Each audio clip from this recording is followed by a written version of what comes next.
before we do anything else, I just want to thank a few of the people who've been involved in putting this together. And it happens twice a year, and it's always a lot of work. Maureen, Anna, Zoe Case, and Liz Aliff, who are our GP advisors. Siobhan Lee, Louise Fay, Alex Owen, who are the consultants in the hospital who commit time and effort to this.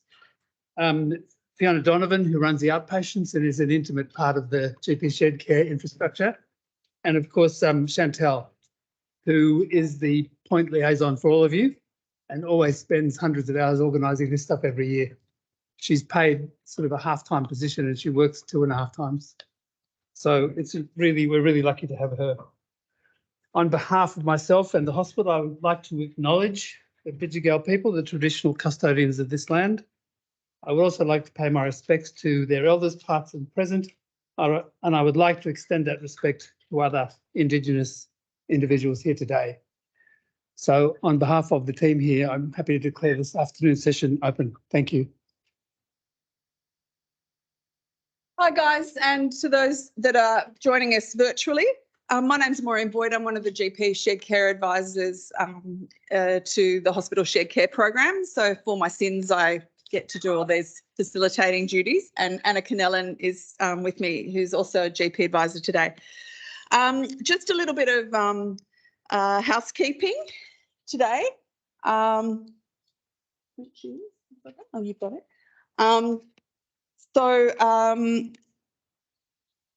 Yes, the bathrooms are located on level 0 and level 1, and there's signage directing you to those.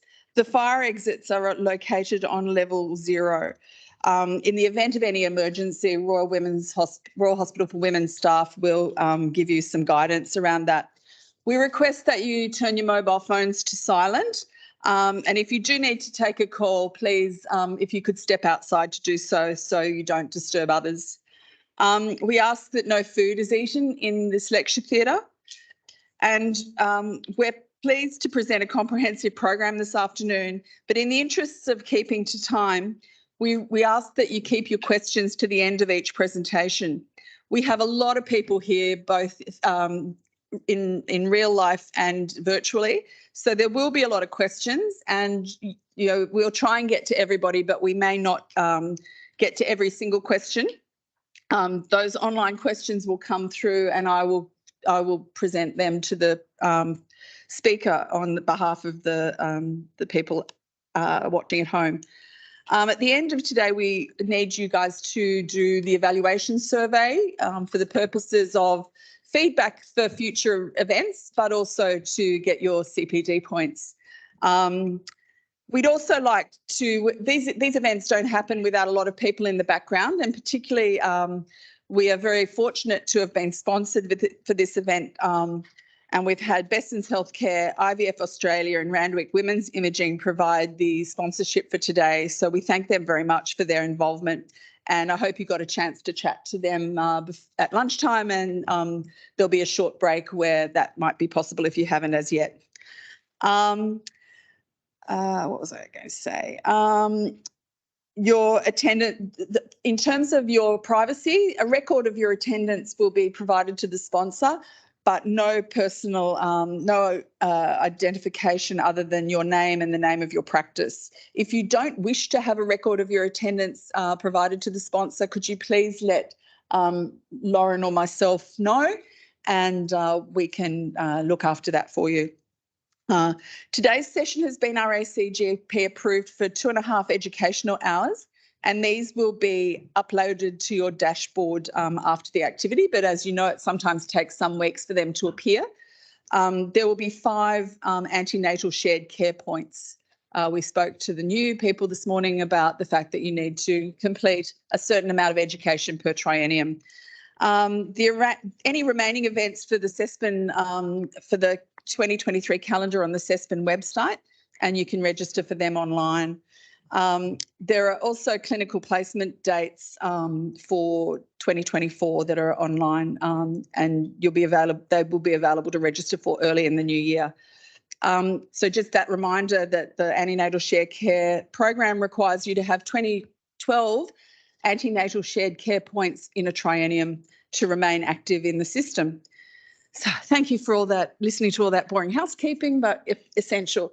Our first speakers for today are giving us an introduction to the electronic referral system that's being introduced in Southeastern Sydney Local Health District. So today I'd like to introduce you to Aaron Sukhag and Siddharth Ramani. Aaron is the Project Manager for Digital Health at Southeastern Sydney Local Health District, and Siddharth is a Project Manager for Engage Outpatients at eHealth New South Wales. So thank you for your time and coming to help us today. Thank you.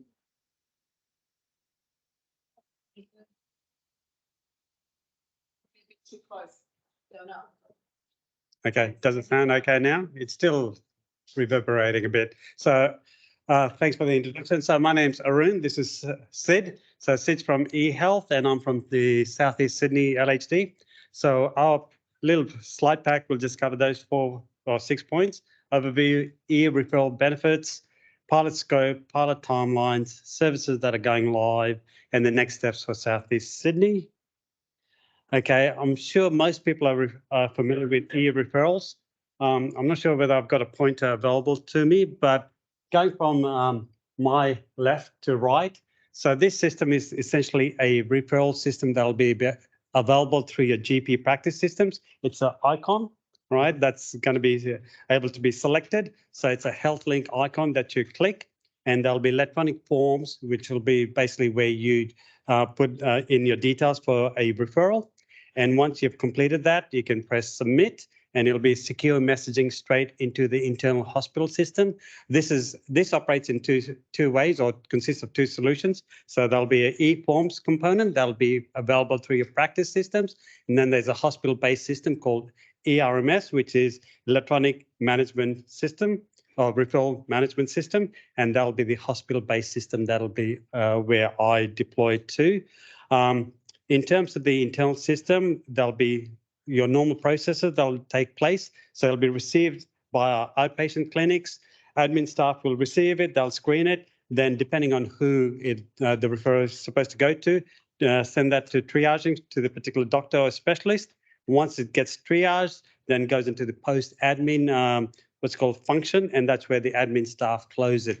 Once that referral is closed in the eRMS, there's a copy of it in terms of the PDF format that goes into our electronic medical record, into our EMR, to be available across all clinician groups.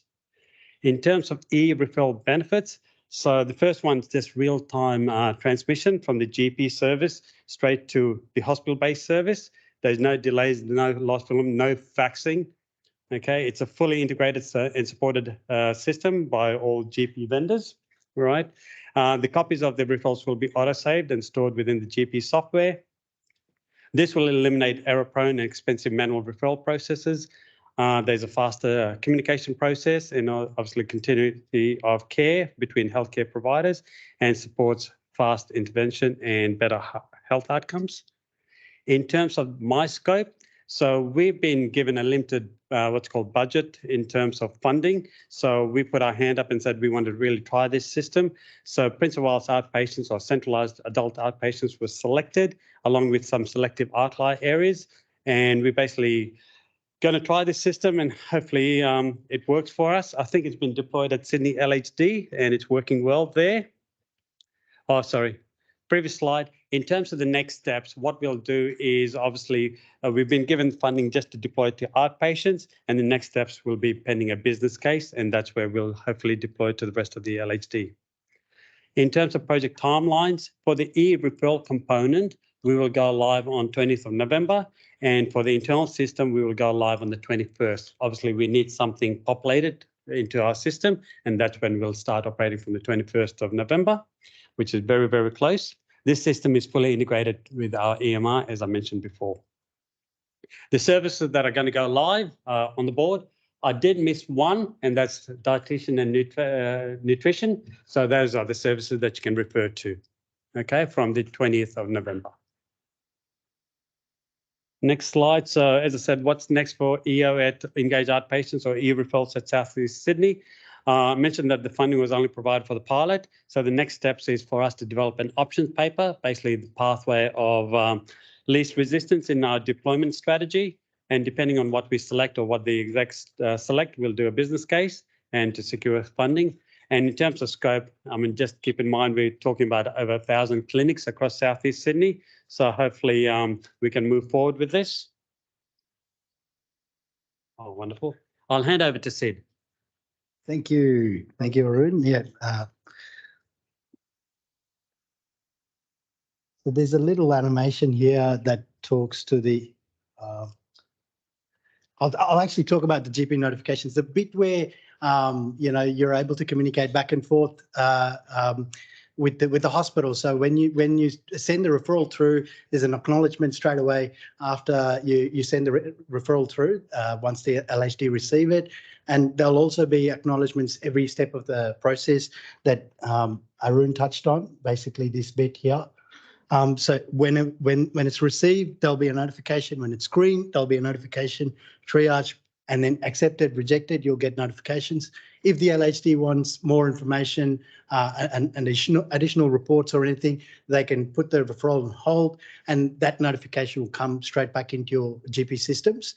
And yeah, you'll be able to see it in your inbox against that patient. You'll be able to see the notification. Right now, the process to send any update is to just submit a new referral from there on. But around sort of February, March, we're looking to complete an update solution where you'll be able to retrieve open referrals for that patient, and you'll be able to select and send the updates from there on. So that's really what I was going to cover. I'm just making sure. Yep. Yeah, this is the notifications bit that's coming onto the screen.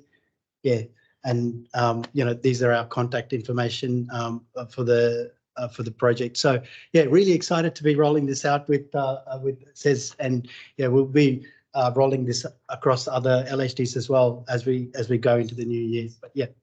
Okay, thank you. So in terms of just the normal resources, in terms of health pathways for Southeast Sydney, so all the information will be available and updated there, along with our internet page.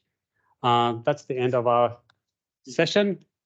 Are we able to take questions or any questions to the on the floor? Yes. What? Oh, sorry. You go first, sorry, at the end.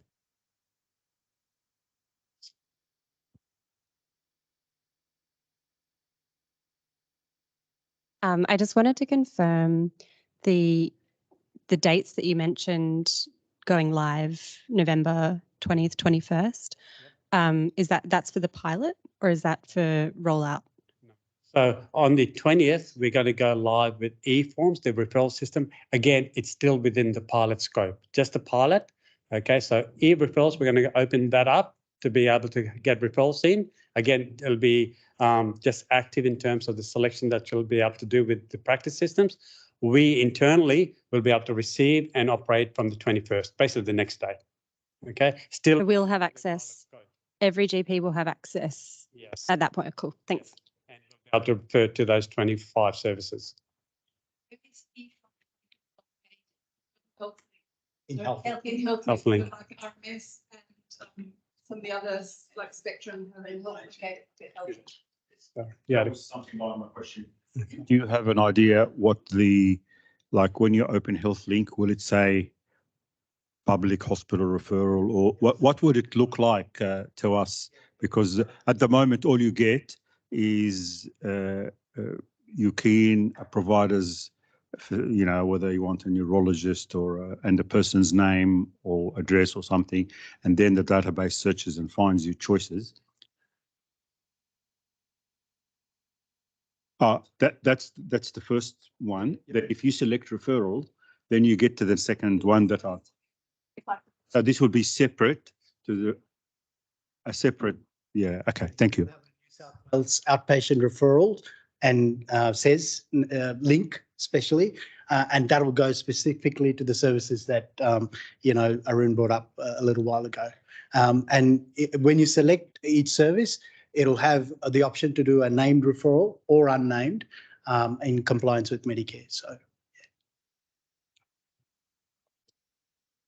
Are you getting your step count?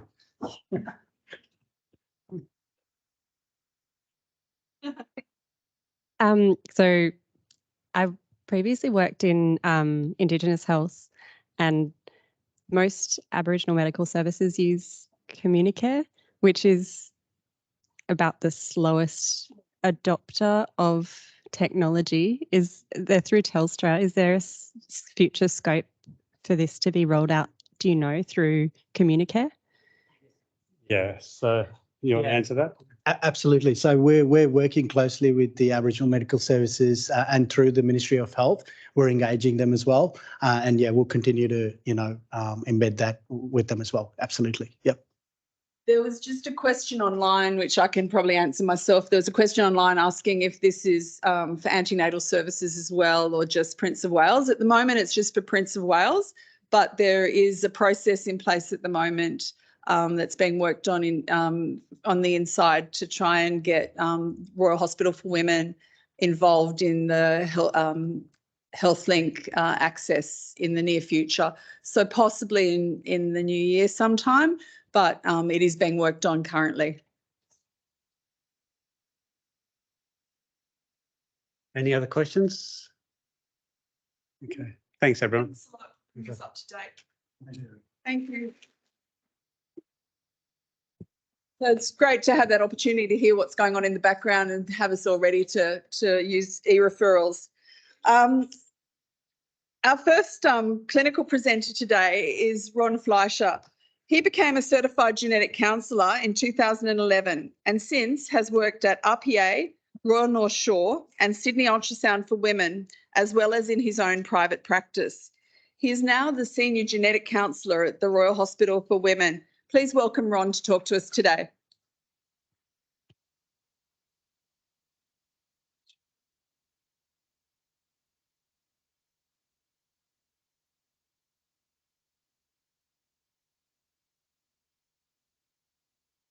All right. Well, good afternoon. How exciting to come in on a sunny Saturday and talk about all things carrier screening.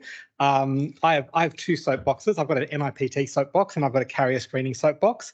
So today I've got my carrier screening soapbox and I will hopefully clarify what's going on, because from the 1st of November, there were some changes to Medicare regarding carrier screening. And I'm unsure whether this is a step forward or a step sideways or what exactly it is, but maybe together we'll work it all out. So when I was writing this presentation, I was trying to think from your point of view, what do you want to know or what do I want to get across? And so I thought principles of carrier screening, the practicalities, and what some of the pitfalls might be. So let's get into it. Okay, carrier screening. So carrier screening is about trying to identify couples who are at risk of having a child with a serious genetic condition. I guess I've worked in genetics for more than 20 years. And so for the first probably 2/3 of my career, I was meeting couples following the birth of a baby with a genetic condition. And now slowly things are starting to turn and we're starting to identify people pre-conception who are at risk of having a child with a genetic condition. So it's pretty exciting. It's a pretty exciting time. When we talk about carrier screening, we're screening people who don't have a personal or family history of genetic disorder, and we're trying to identify them ahead of time to help with their future family planning. In terms of their options for future family planning, some couples who are at high risk might go down the IVF pathway and they can do screening of the embryo to make sure that they are putting back a unaffected embryo. Our sponsors, IVFA, I'll give them a plug, are one of the providers of that service, but there are others.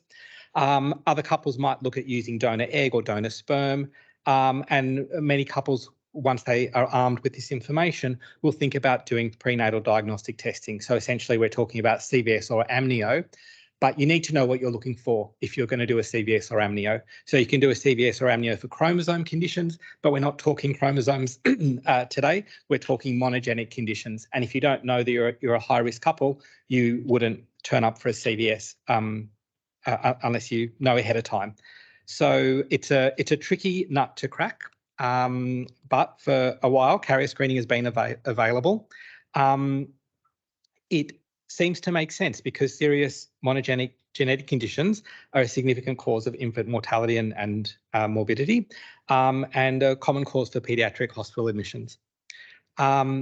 these autosomal and X-linked conditions are individually rare but collectively common. Family history, we know, is not a very good guide of this because most people, even if they're carriers, they don't necessarily have a family history of the condition. So we can't rely on family history. And really, I'll talk about a couple of changes that have happened, but really the main driver of this has been technological change that's allowed us to screen for many, many genes from one assay rather than doing things in a gene by gene kind of process. There's a lot of literature out there to say that, well, in principle, couples and families do want to try and have a healthy baby, and professionals and clinicians agree in principle that carrier screening is a good idea. How it is implemented and rolled out is a trickier question. Okay, there's a little bit of history and philosophy and ethics in today's talk as well. A very short history of genetic carrier screening. So for decades, carrier screening has been available in high-risk populations. I think Cyprus was possibly the first place where they started doing carrier screening for thalassemia because it was such a problem because the carrier frequency is so high for thalassemia in Mediterranean populations, but not exclusively. In the Jewish community, it was recognised that Tay-Sachs disease is carried at a higher frequency, so there's been carrier screening for Tay-Sachs disease and other conditions for decades in certain populations. And that's really been it until relatively recently. Carrier screening became a thing, and so it was first adopted by IVF couples who were already spending thousands and thousands of dollars and very, very invested in a good outcome. And so once carrier screening became technologically available, there was a pretty good pickup in the IVF community. We have a perinatal loss clinic here at the Royal Hospital for Women, and I speak to a lot of those patients, both about the cause of their perinatal loss, but then about their future family planning. And so those people, once they've had one adverse outcome, they are very, very keen to tick all their boxes. And so they're usually pretty keen to consider carrier screening. So that's where we're at the moment. Most people are not doing anything. Most babies are born healthy. So usually it all works out, but carrier screening is absolutely here and available. And there's some guidelines that now suggest that it should be something that you guys are discussing with your patients. Okay, so two things that have happened in relatively recently. The first is just some changes in the lab. It doesn't matter. It's just called next generation sequencing, but it allows you to screen many, many genes in one analysis.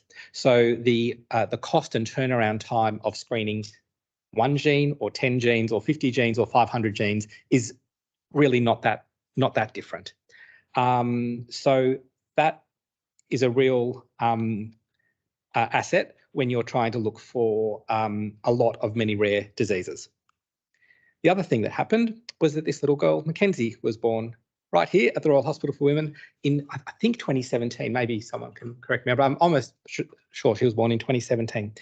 It was a planned and welcome pregnancy for her parents, Rachael and Johnny, but it became apparent fairly early on that Mackenzie had a muscle disorder. It turned out to be spinal muscular atrophy. And she died when she was 7 months old. And the couple were obviously devastated. And maybe as part of all of that grief reaction, also said, why the hell weren't we tested? We did everything. We took Elevert. We did this, we did that. We stopped drinking, so on. Why weren't we screened for SMA, knowing that 1 in 40 people are carriers? It's not an unreasonable question. And by some stroke of luck, that question made its way to the Federal Health Minister, who was instrumental in getting funding for a research program called Mackenzie's Mission. And so over a couple of years following Mackenzie's birth and death, a Australia-wide program was put in place to see, well, how are we going to tackle reproductive carrier screening? And they looked at they looked at many of the practical and ethical considerations, and there's a long list. Who are you going to screen? When are you going to screen them? What are you going to screen for? Who's going to pay? And who's going to do the pre and post test counselling? So, like I say, this is a difficult nut to crack because there's lots of different approaches that you can take. That's my elephant in the room. The elephant in the room is that carriers, I guess one perspective from families with children with genetic disorders is that when you start screening for something, it can influence discrimination against people with disability, as these things might be considered as preventable diseases. So that was one of the papers that came out of Mackenzie's mission is, well, what genes are we going to put on this panel? If we're going to screen, and it costs the same to screen for SMA as it does to screen for 500 or 1,000 conditions, where are we going to stop? So they stopped at hearing loss, which I thought was, interesting. They did not put hearing loss on the panel. Other commercial companies do have hearing loss on their panel, but I guess it just sort of talks to the point of all of these conditions are variable. People's perception of disability is variable. So there are lots of difficult ethical questions that are raised around carrier screening. So my animations didn't quite work. So the way I sort of thought about it, I thought there are a couple of different ways that you can go about doing carrier screening. So you can go for the low-hanging fruit. You can screen for the most common conditions that we see in our community, or you can go for expanded carrier screening. So you can screen very broadly. So on my x-axis, I've sort of got, from a small panel through to a big panel. On my y-axis, I've got, well, you can either do sequential screening where you screen the female partner first and only screen the male partner if needed. So if you think about it, these are mostly recessive conditions that need to be inherited from both sides of the family, or X-linked conditions that are carried by females and they're at risk of having affected boys. So you could do sequential screening. It does put yet another increased burden on females when it comes to reproduction and family planning. It doubles your turnaround time if you're only going to screen the male partner once you've got the female partner's results. And there's an extra step. It's kind of 2 touches rather than potentially 1, or 4 rather than 2 if you're doing result delivery as well. So the alternative to sequential testing is to do couple screening, but this is more expensive. You're going to end up testing people who don't need to be screened if their partner's not a carrier. If you issue a couple's result, so many labs will issue not an individual result, but a couple's result. And if people have a baby with someone who they tell us they were not having a baby with, or if they repartner, it all becomes a bit more complicated. Yep. And then I was thinking about it from your point of view. I imagine most women come and say, I'm planning a pregnancy or I'm already pregnant. They probably don't bring their partner with them. And so, how do you guys access the male partner? Like it's all a bit of a headache. And really the question is, well, who's paying for all of this as well? All right, how are we going for time? Easy, great. So the new, so some RANSCOG guidelines have been out for a couple of years, and they state that information on carrier screening for genetic conditions, sorry, this comes after a bit where they talk about aneuploid screening and Down syndrome. Information on carrier screening for other genetic conditions should be offered to all women planning a pregnancy or in the first trimester of pregnancy. So that's quite useful. They've put a finite end date. So you could just not see it on your first trimester and then you don't have to worry about it. But I think it is quite clear there that after the first trimester, there's no obligation to offer this testing. Options for carrier screening include screening with a panel of, for a limited selection of the most frequent conditions, for example, cystic fibrosis, spinal muscular atrophy, and Fragile X syndrome, or screening for an expanded panel that contains many disorders, and they say hundreds, but you can go to thousands. So if I would have given this talk before the 1st of November, there were a couple of different models. It feels a bit like an upsize, but you can go for a small panel or a big panel or a massive panel, and it was all user pays at that point. In a way, it was kind of easier, and now I was thinking about it this morning. It's like the government's giving us a rebate for a landline. You think, well, a landline, it's 2023. I don't know. Great, I'll take it, but yeah. So we now have a Medicare rebate for the burger, but not for the fries and the drink.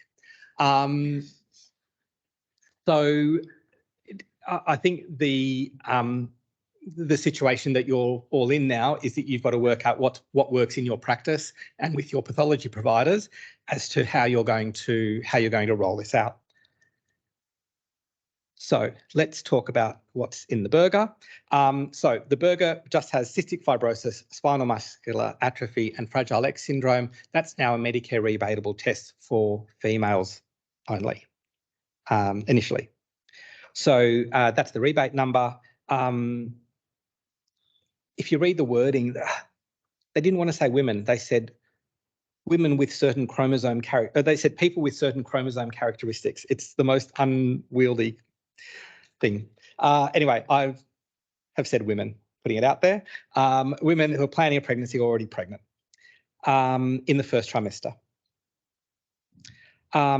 Their testing for their reproductive partner is covered only if the female partner is a carrier.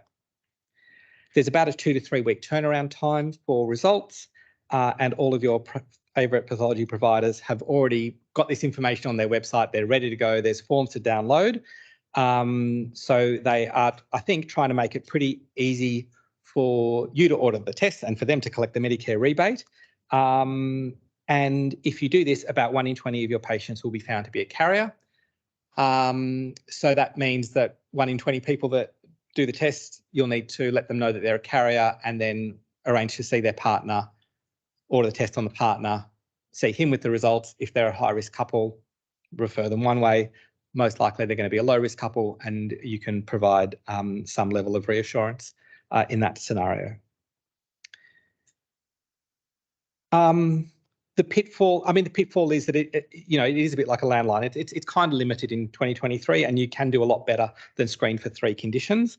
And I have never met a patient of Asian ancestry who's a CF carrier. So it's a pretty sort of Caucasian kind of panel. I guess we do thalassemia screening as part of full blood counts and EPGs. But yeah, it's something, but it's far from everything. It really does make it a multiple step process if you have to do sequential testing. But I guess if you're not meeting the couple at the same time anyway, you're almost forced into doing things sequentially anyway. I don't know what the labs are going to report. There are CF variants that can have a mild presentation. So, all the labs are going to screen for the common and serious cystic fibrosis variants like Delta F508, but there are thousands of variants, some of which are associated with a much milder phenotype. It might only cause, CBAVD in a male, not really something that we're interested in doing prenatal testing for. So I don't know how they're going to report these variants that may have a milder phenotype. Fragile X syndrome, it's super complicated. Pre-mutations, again, I don't know what the labs are going to report, whether they're only going to report carriers or if they're going to report people with intermediate alleles as well. I'll talk about that. Oh, more. Let's talk about FRAX. Okay. My favourite Fragile X table. So Fragile X syndrome is the most common cause of autism and most common genetic cause of autism and intellectual disability in males. And it's caused by an abnormal expansion at the beginning of a gene called the FMR1 gene.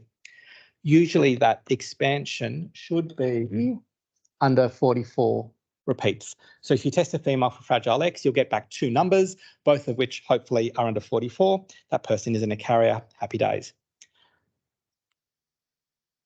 When that expansion has expanded to more than 200, that's going to be an individual with Fragile X syndrome. So a male who's got a FMR repeat of 200 plus will be affected with Fragile X syndrome. A female, she's going to have 2 alleles, so it might be a little bit more variable. But if she's 200 plus, many of those females still have some phenotype. There's a very big gap between 44 and 200, and there's a range of phenotypes that can happen for males or females who have got either an intermediate allele or a pre-mutation allele. So having a pre-mutation allele can cause premature ovarian failure or premature ovarian insufficiency in females, and a type of Parkinson's, later onset Parkinson's condition called FRAX-TAS or Fragile X tremor ataxia syndrome. So again, not sort of the purpose of the test, but if you do the test, you're going to turn up these things and you're going to need to speak to your patients about this.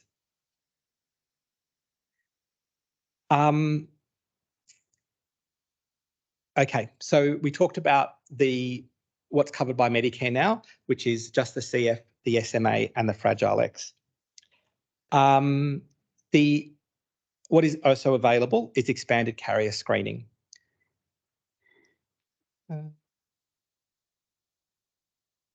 So the way this seems to play out is that the Medicare rebate, which is about $350 odd, can only be used by Australian labs that are onshore, of which there are possibly none, maybe one, maybe two. So before I mentioned, we'll get into this in a sec, sorry, turnaround time is greater, particularly if it's going overseas. So it's closer to 4 to 6 weeks. So, if people are already pregnant and you're going to do things in a stepwise way, it can certainly take a long time before you've got any sort of clarity about things. So all the pathology companies are now able to do this testing. They've all basically married up with overseas labs. So they will take the blood and they will extract the DNA here, or they'll send the blood to an overseas lab. Those labs won't be able to apply the Medicare rebate if they're overseas.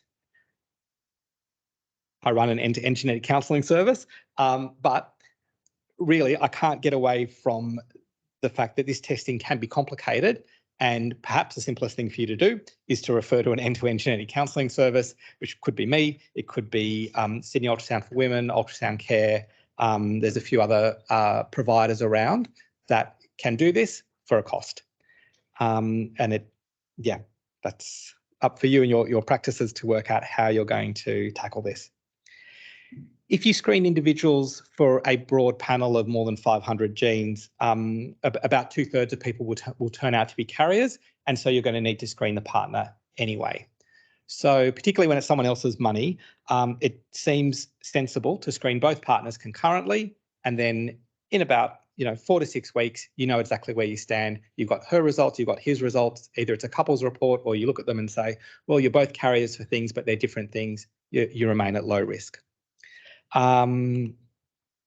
So ultimately, though, by expanded carrier screening, 1 to 2% of couples will come back high risk.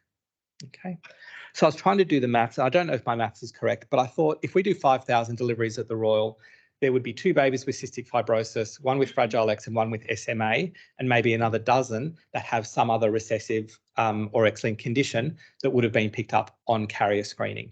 So, by Medicare covering CF, SMA and Fragile X, you're potentially finding a handful of couples, but you're by no means finding all the couples who have at-risk pregnancies. Expanded carrier screening might be more relevant for couples who have married within the family. So it's not uncommon for people to be in a first cousin relationship. That's the most common consanguineous relationship that we see. And obviously, if you've got more common recent ancestry, you're more likely to be carriers of the same genetic condition. So the pitfall is the price and the complexity. I found a lab that are doing it for $740 per couple. I don't know how they're applying I don't exactly know how they're applying the Medicare rebate, but that is the price on their website. And that is pretty much the cheapest price that I could see. So $740, it's, that's a bit of money for a 1 to 2% chance that this will be relevant to a couple. So a tricky conversation to have with patients. The more you screen, the more you find, and the more variable some of these conditions are. So like I mentioned earlier, some of the expanded panels look for the connexin 26 gene, which causes non-syndromal deafness. I met a couple this year who were picked up, both carriers for that. They were already pregnant at the time. And so we just had an honest conversation about how worried they were about having a child who might need a cochlear implant. And was that enough for them to consider doing diagnostic testing? Would they think about stopping a pregnancy? And ultimately, they just decided to roll with it. And we've got newborn hearing testing, and they'll deal with it when their baby's born. So it's a bit of a it's a bit of a rabbit hole, carrier screening, and there's potential for complex results and complex counselling. Very occasionally, there are personal health implications for carriers of these recessive and X-linked conditions. So Duchenne muscular dystrophy, for example, super important that we screen women for it. It's a terrible, terrible condition. Affected boys, in a wheelchair and die in teenage, die as teenagers. That females are at risk of cardiomyopathy. So there needs to be some plan and some process about what to do when you pick up a carrier for Duchenne muscular dystrophy. There's a couple of interesting papers. I just pulled one out that talks about how common there are, they call them manifesting carriers on carrier screening. And ultimately, they found a small number of, smallish number, that's almost 10%, of patients who had something on carrier screening that was potentially relevant. So I don't know whether, knowing that you're a carrier for alpha or beta thalassemia is hugely clinically relevant. I think it's mostly of reproductive importance. But Fragile X syndrome is there. Certain faults in the ATM gene are associated with a breast cancer risk.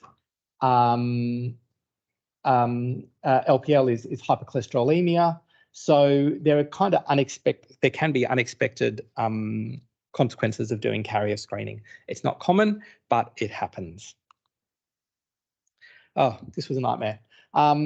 This was some carrier screening that I did for a patient who came through. I've just blocked out their name, but we've got the female on the left-hand side and the male on the right-hand side, and they were given a low-risk result. It shows that he was a carrier for one condition that she wasn't a carrier for, and then she was a carrier for 3 conditions that he wasn't a carrier for. These are all recessive conditions. So on first impression, you think, happy days. These guys have been screened for, I think it was about 550 odd genes. They weren't identified as a high-risk couple, happy days.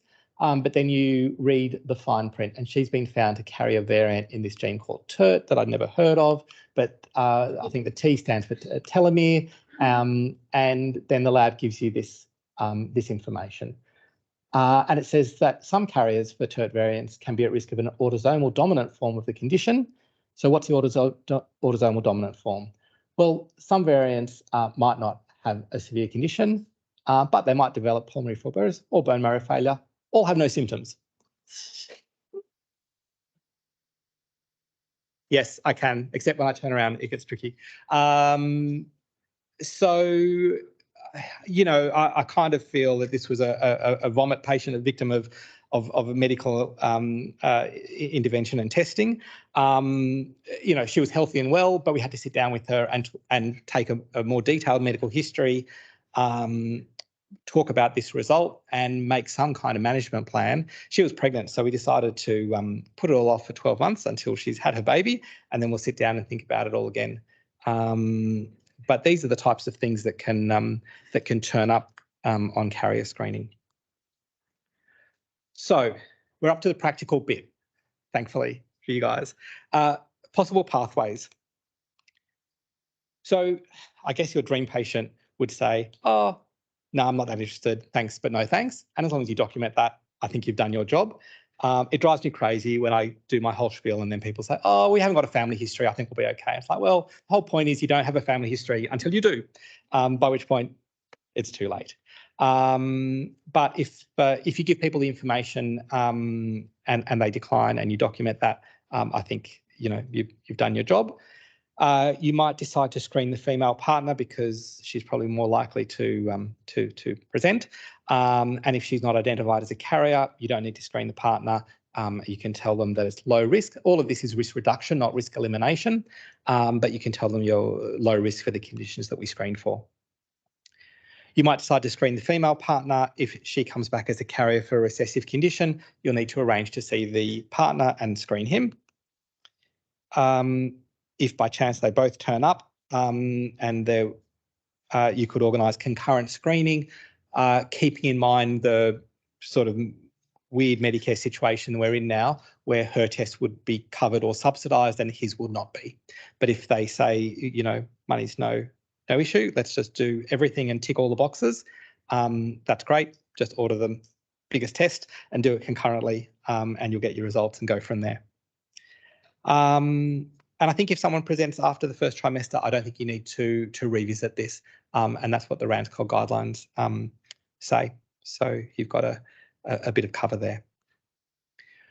Here at the genetic service at the Royal, we will continue to see anyone with a personal or family history of a genetic condition. We can't see all the carriers. You know, like I said, 2/3 of people who do expanded carrier screening are going to be carriers. We can't possibly see them. We will see any female who's a carrier for an X-linked condition because obviously they're a high-risk pregnancy situation. And of course, we'll see when both members of a couple are carriers for the same autosomal recessive condition.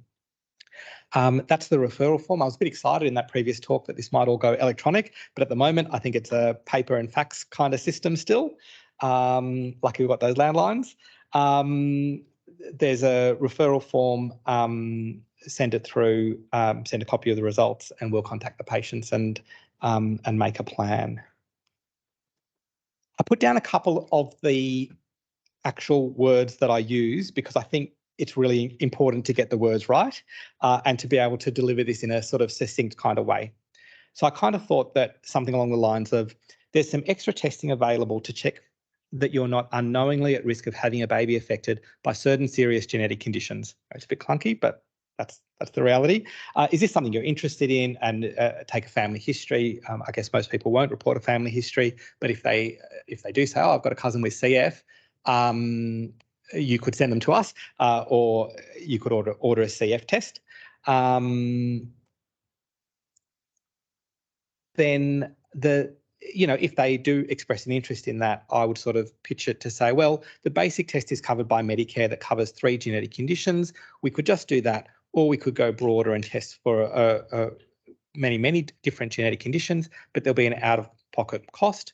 And once you've sorted it out with your favourite pathology provider, you can put in that number, but it's going to be more than $500. And then in terms of result delivery, you can never say no risk. I think, again, you just got to choose your words carefully. I say something like, you weren't identified as a carrier, you're at low risk of having a child affected by any of the conditions for which we screened. And then, of course, everyone mixes this up with NIPT and nucleus and everything else. So, yeah, it's good to have a couple of scripts so that you can just sort of try and deliver some concise information. I've looked at the information from DHM, Lavity and Australian Clinical Labs. They've updated their websites. There's patient information sheets.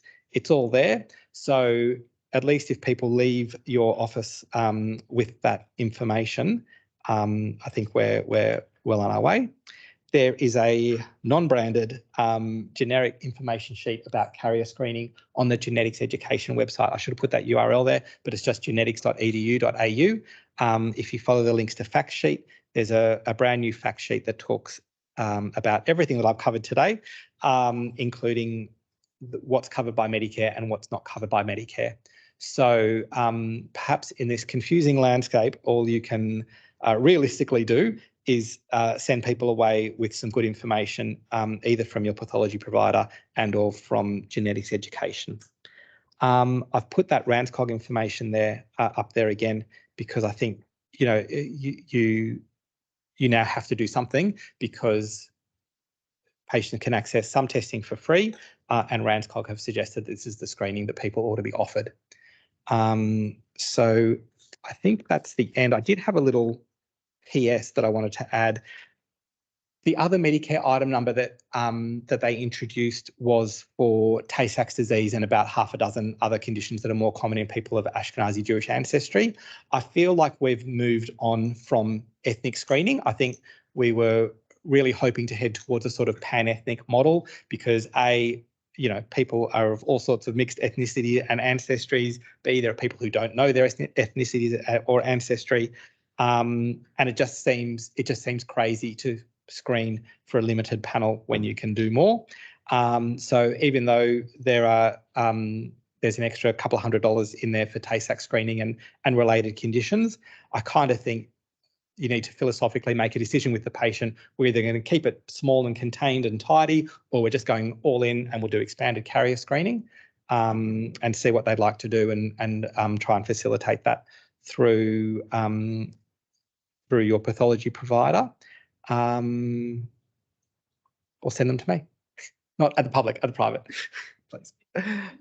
All right, I think that's everything that I wanted to cover, but I've hopefully left time for questions and comments. Yes.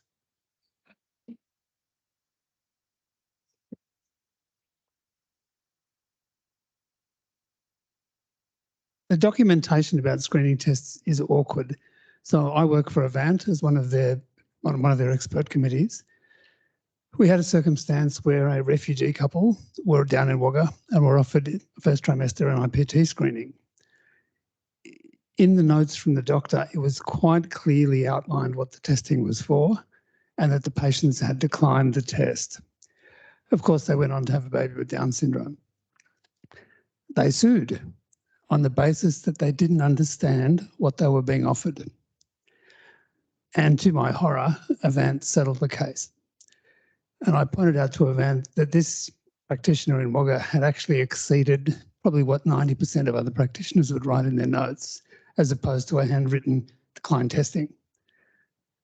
And Avant felt that trying to take it to court with a fragile refugee couple and a judge who may be sympathetic, they were at risk of losing. So it was a straight out business decision.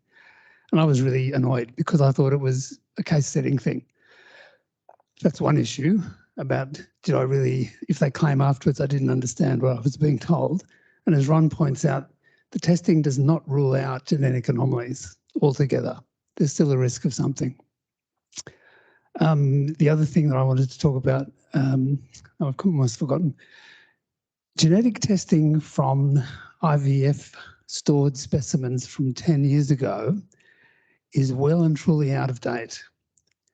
Another case for Avant, a couple went through IVF 10 years previously, were screened for cystic fibrosis and a couple of other things.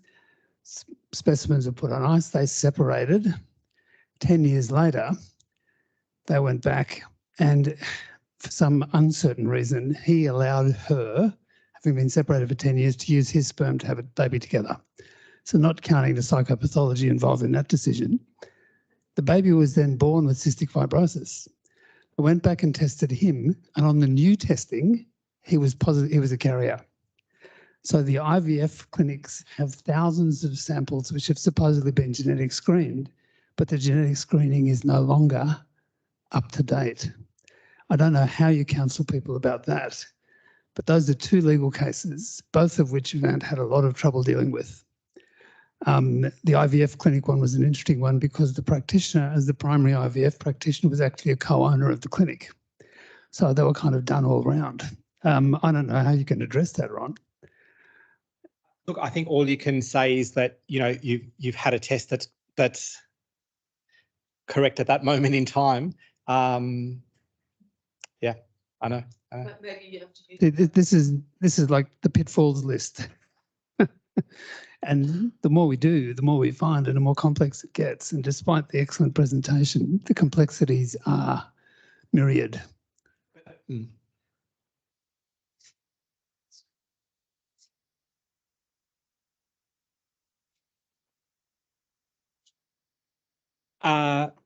So usually, yeah.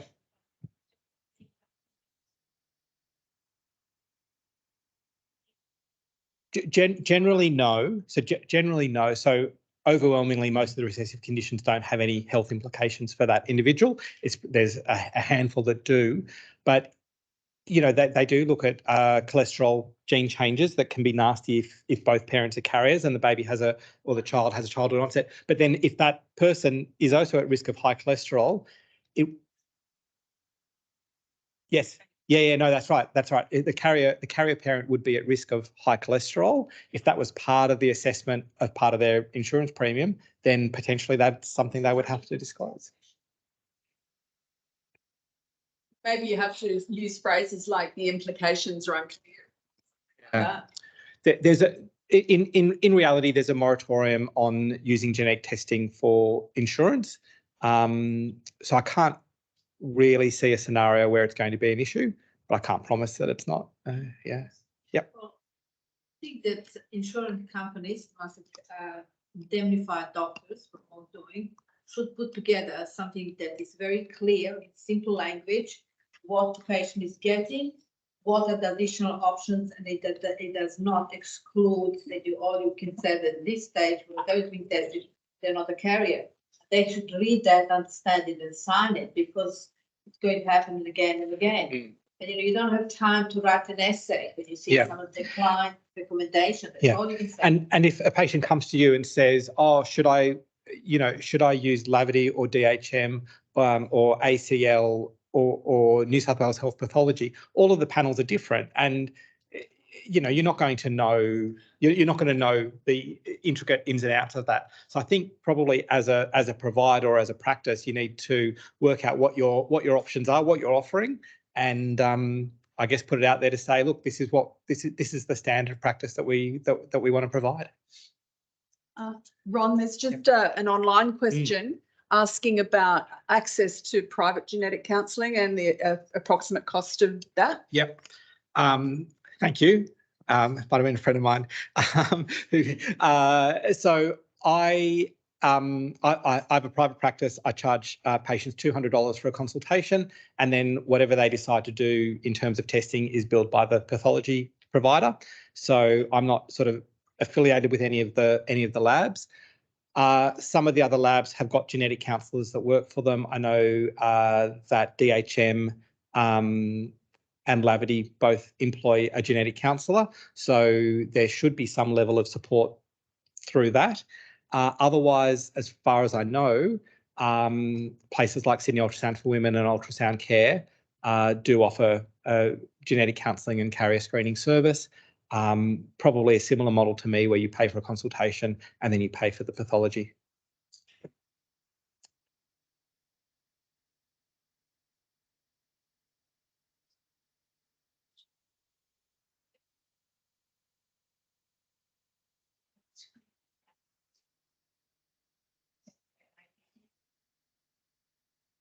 They probably hope not. I don't think so. Oh, that's the end of time. Do they have an obligation? I don't think so. I think if you're sending someone for aneuploid screening, they'll deal with that. Yeah.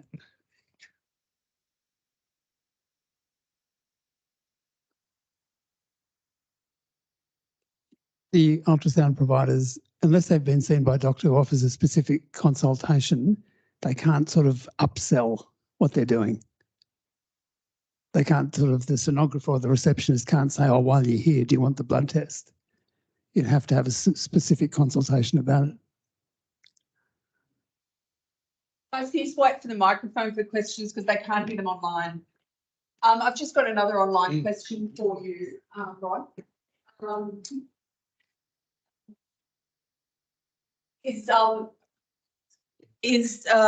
I think probably a question you can't answer, which is any preference for provider, and is it blood or saliva testing? Yep. So I guess all of the local providers will be doing blood tests, and I actually don't like. I think when I'm talking to patients about which lab to use, except for last week with Optus, I'll say, look, it's a bit like Telstra and Optus and Vodafone. Like, they're all fine, except for might need a new analogy now. Generally, they're all fine. They're all much of a muchness. And yes, there are a few things that they're better or worse than each other. But, if you're screening for 300 or 500 or 700 things, you are doing the best that you can to reduce your risk of having a child with a serious genetic condition. You send your sister to see me privately, yeah. Whatever's easiest. I find DHM quite easy. There's a form. Take the form in. Take your credit card. Done. I have one question. You didn't mention Eugene or VCGS. Yes. So Eugene are an online end-to-end genetic counselling service. they're using a provider who used to be onshore and is no longer onshore. Yesterday yeah. So I'm not exactly sure where Eugene are placed. VCGS is a lab down in Victoria.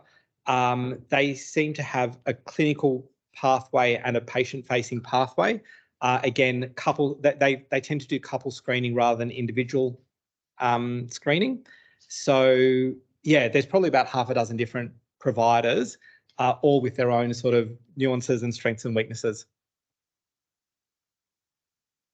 It was just for Stephen. So in regards to the case that you talked about before with the refugee couple, I understand you obviously didn't agree with that decision, but from Avant's perspective, was there anything that would have changed their opinion on that? Was there anything the doctor could have done that would have changed that situation?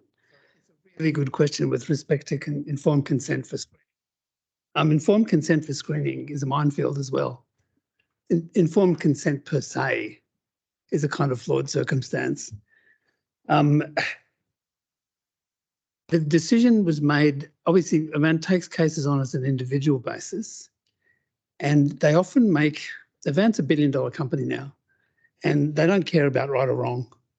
They're just they care about the business. And that's to our benefit and our detriment. It was purely a business decision. So they could settle for $50,000, or they could go to court. It would cost them $500,000. Even if they won and were awarded costs, they couldn't have regained their costs. So that's purely a business decision. And I think that's just an insight from my work at Avant. Avant is a huge insurance business now that specialises in doctors, but they are, before anything else, an insurance business. And they don't really care about right or wrong. They will help us, but right or wrong in the end doesn't matter that much to them.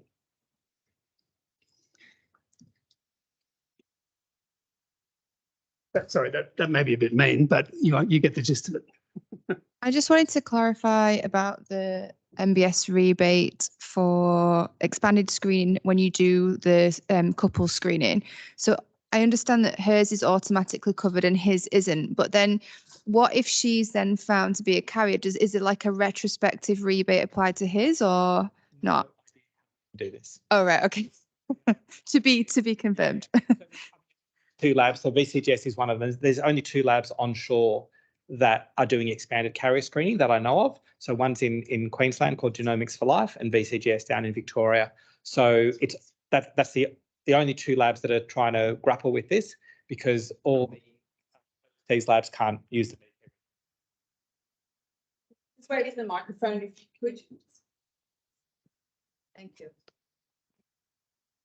I'm going to ask you as a geneticist, given that you have mother and father, obviously, what makes best sense to do, individual screening or female only, both? And should you, as a geneticist, for example, you will understand what you're looking at. I wouldn't have a clue. I will have to just read the report and accept it, and then presumably be able to tell a couple what's written.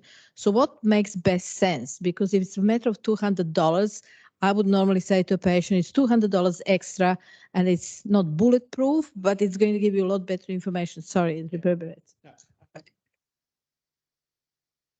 Couple expanded carrier screening is the best way to cover everything, but it's $600 more expensive, not $200. Thank you. HM. Yeah. There's a very good question online, which is, if you know that you are looking for something specific in a couple, you know that there is a genetic condition, should you specifically be just looking for that, or should we be doing an extended carrier sort of screening in those people? Yeah, so I've got a patient at the moment who's got a family history of phenylketonuria, and I'm going to do expanded carrier screening on her. From a genetics point of view, if I can get the actual molecular result in the affected family member, and I know that we've excluded it, that would be an absolute gold star. But most of the time, expanded carrier screening will pick up the variants that you're looking for. So if we already know there is something, to mention that, but to still go to extended. Yeah, and you can put it on the request form, and the labs are pretty good actually. They'll look at the request form and they might reach out to you or the patient to clarify. I know I'm getting a bit tired of scaring you all, but the other implication for this is privacy.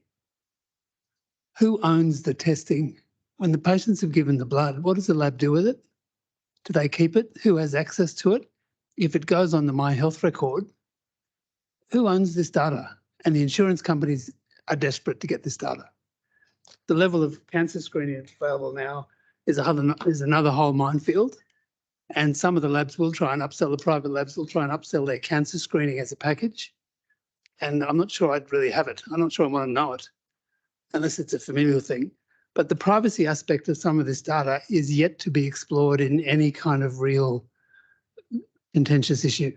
Who owns it? If somebody says to a partner, I don't want you to have my results, where does that leave us?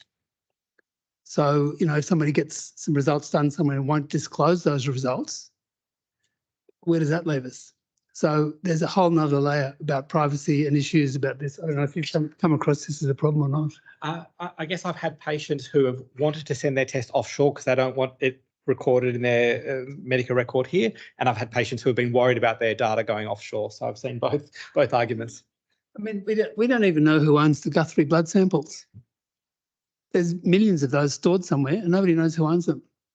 And every insurance company would love to get some of that tissue because they can test on the Guthrie samples now for thousands of conditions. And we don't even know where they're stored, do you? Rachel, do you know where they're stored? So,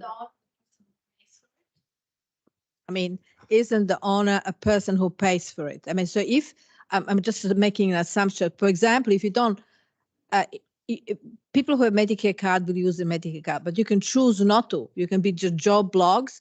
I want the test and I'll pay for it. And where does that go?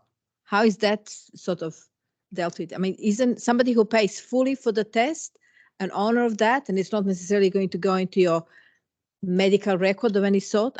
Just a question. Complicated issues. Yeah. Don't. I mean, I order these tests as well, so it affects us too. And we still don't understand all the implications of it. So I did actually I had a question for you. I was thinking about our EPAS clinic because they're obviously a patient cohort in the game and thinking about having a baby. You know, maybe we should be promoting carrier screening for them to say, well, you know, since you're in the game, this is available. Well, that's another issue in terms of the hospital doctors. I mean, we're not the sort of doctors of record, but if you have a random encounter with someone who's had a miscarriage, are you supposed to then counsel them about this as well? If you have a random encounter with anybody who's fertile, are you supposed to counsel them about this or not? And when does the counselling start? 15, 18, first relationship, first pregnancy test? So, I mean, it's going to be very difficult. I'm glad we've made that all crystal clear for everyone. Everybody really calm down. All right. Thank you. Hi, Ron. Ron, on behalf of Central East Sydney Primary Health Network, really like to thank you for opening that can of worms for us today. I think we've got just as many questions as answers, but I think we're very much more informed than we were previously. So thank you.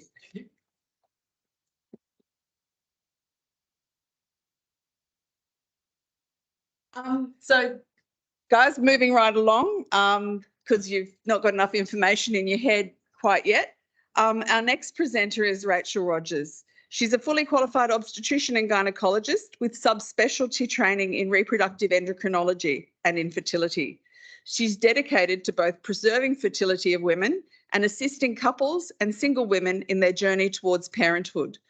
Dr. Rodgers provides compassionate, individualised care, utilising the world-leading fertility laboratories of Gynaecology and works at the Royal Hospital for Women. Please welcome Dr. Rodgers this afternoon. Hello. Well, I feel like I've leapt straight into a big can of worms, but let's see how we go. So first of all, thank you for having me today. It's a pleasure to talk to everyone about something that I'm so passionate about. In regards to the carrier screening, certainly when I see couples and talk about fertility with them, I'm talking about the expanded carrier screening, but it is really difficult. I can explain it to medical professionals relatively easily, but when you've got people that have got no medical knowledge whatsoever, they don't understand the difference between a chromosome and a gene. And some people for whom English isn't their first language, it gets incredibly complicated. On top of that, it's not free. So I kind of think I can only do the best that I can do. I certainly provide all my patients with written information about it. So they've got all of that, and I do discuss it in consultations.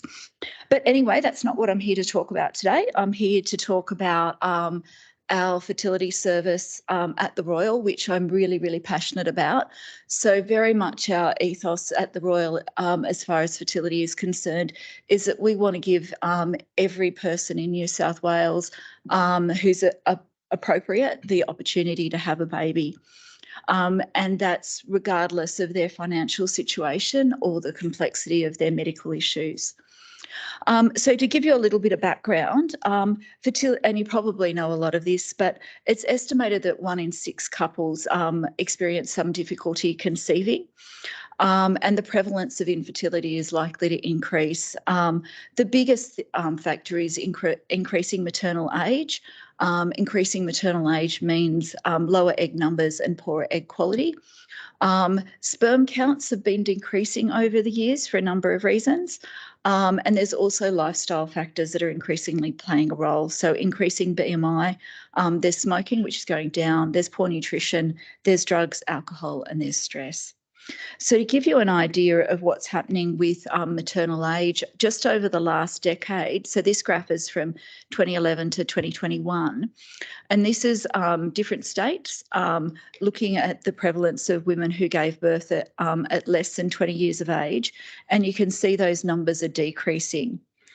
If we move across to women 20 to 24 years of age, those numbers are all on the decrease. The number of 25 to 29-year-olds is fairly stable, but 30 to 34-year-olds is increasing, 35 to 39-year-olds is increasing. So really less women in their 20s are having babies, more women in their 30s are having babies. And women in their 20s have beautiful egg quality. Most women just get pregnant really, really easily. I don't often see 20-something-year-olds in my practice unless they've got something like PCOS. Now, interestingly, the proportion of women over 40 who are having birth has remained fairly constant. This is women who are having babies as opposed to trying to have babies. I would say the number of women that are trying to have babies in their 40s is massively increased, but it's so difficult. And really any fertility specialist, before we see a patient, the first thing we look at is maternal age because it's the number one factor that we have trouble with. This is just to give you an idea of decreasing sperm quantity and quality. So going down are total sperm counts, sperm concentration, and also the motility of sperm. And that's largely lifestyle related. So there's lots of causes of infertility, and I'm not here today really to talk about all the different causes, but in brief, there's a lot. Maternal factors there's problems with ovulation, whether that's PCOS, whether it's stress related. Stress can have a big impact as far as regular menstrual cycles are concerned. Certainly I had one patient who had a regular monthly cycle, for years and years and years, and then she was involved in a really bad car crash, wasn't physically hurt, but mentally was really traumatic, and then no periods for 2 years. So certainly that's something that I see. Was easy to overcome, that was no problem. Low body weight, high body weight, anorexia, excessive exercise is an issue in the East. Aging, endometriosis, problems with fallopian tubes. There's some people having recurrent miscarriages due to a number of factors. There's uterine factors, and there's a big group that have got unexplained infertility. They're about a third of my patients. We can do a whole lot of investigations and we don't find out why they're having difficulty conceiving. With men, it comes down to low sperm count, poor sperm quality, or difficulties with erection and ejaculation. There's a whole lot of couples that I see with genetic conditions, and there's other factors. There's our changing society. There's a lot of same-sex relationships. People in same-sex relationships should be able to have the opportunity to have babies, and there's a lot of women that want to have a baby as a single mum, so we help those too. Loads and loads of fertility treatments available. The vast majority of these fertility treatments are available at the Royal. So these are all the treatments that we can potentially offer women. We do a lot of IVF, and what we try and do, I guess the ethos that we've got really is that we offer low cost fertility treatment, low cost IVF. So that's $1,000 out of pocket for women, to give everyone the opportunity to access good quality IVF care. So there's very good IVF providers out there, but they do tend to be really expensive. Just because you're not rich doesn't mean that you shouldn't be able to have a baby. So we like to provide really good quality care to women at low cost. So these are our sort of main areas. We do the low cost IVF, $1,000 out of pocket per cycle. The female partner has to be 41 years of age or younger. We don't want the whole system clogged up with 45, 46-year-olds that are never going to succeed. We want to give everyone a chance. We do in vitro maturation. You might have seen some of that in the media lately. One of our patients has recently had a baby with in vitro maturation, and I'll explain what that is a bit later on. We also do IVF with pre-implantation genetic diagnosis, or PGD.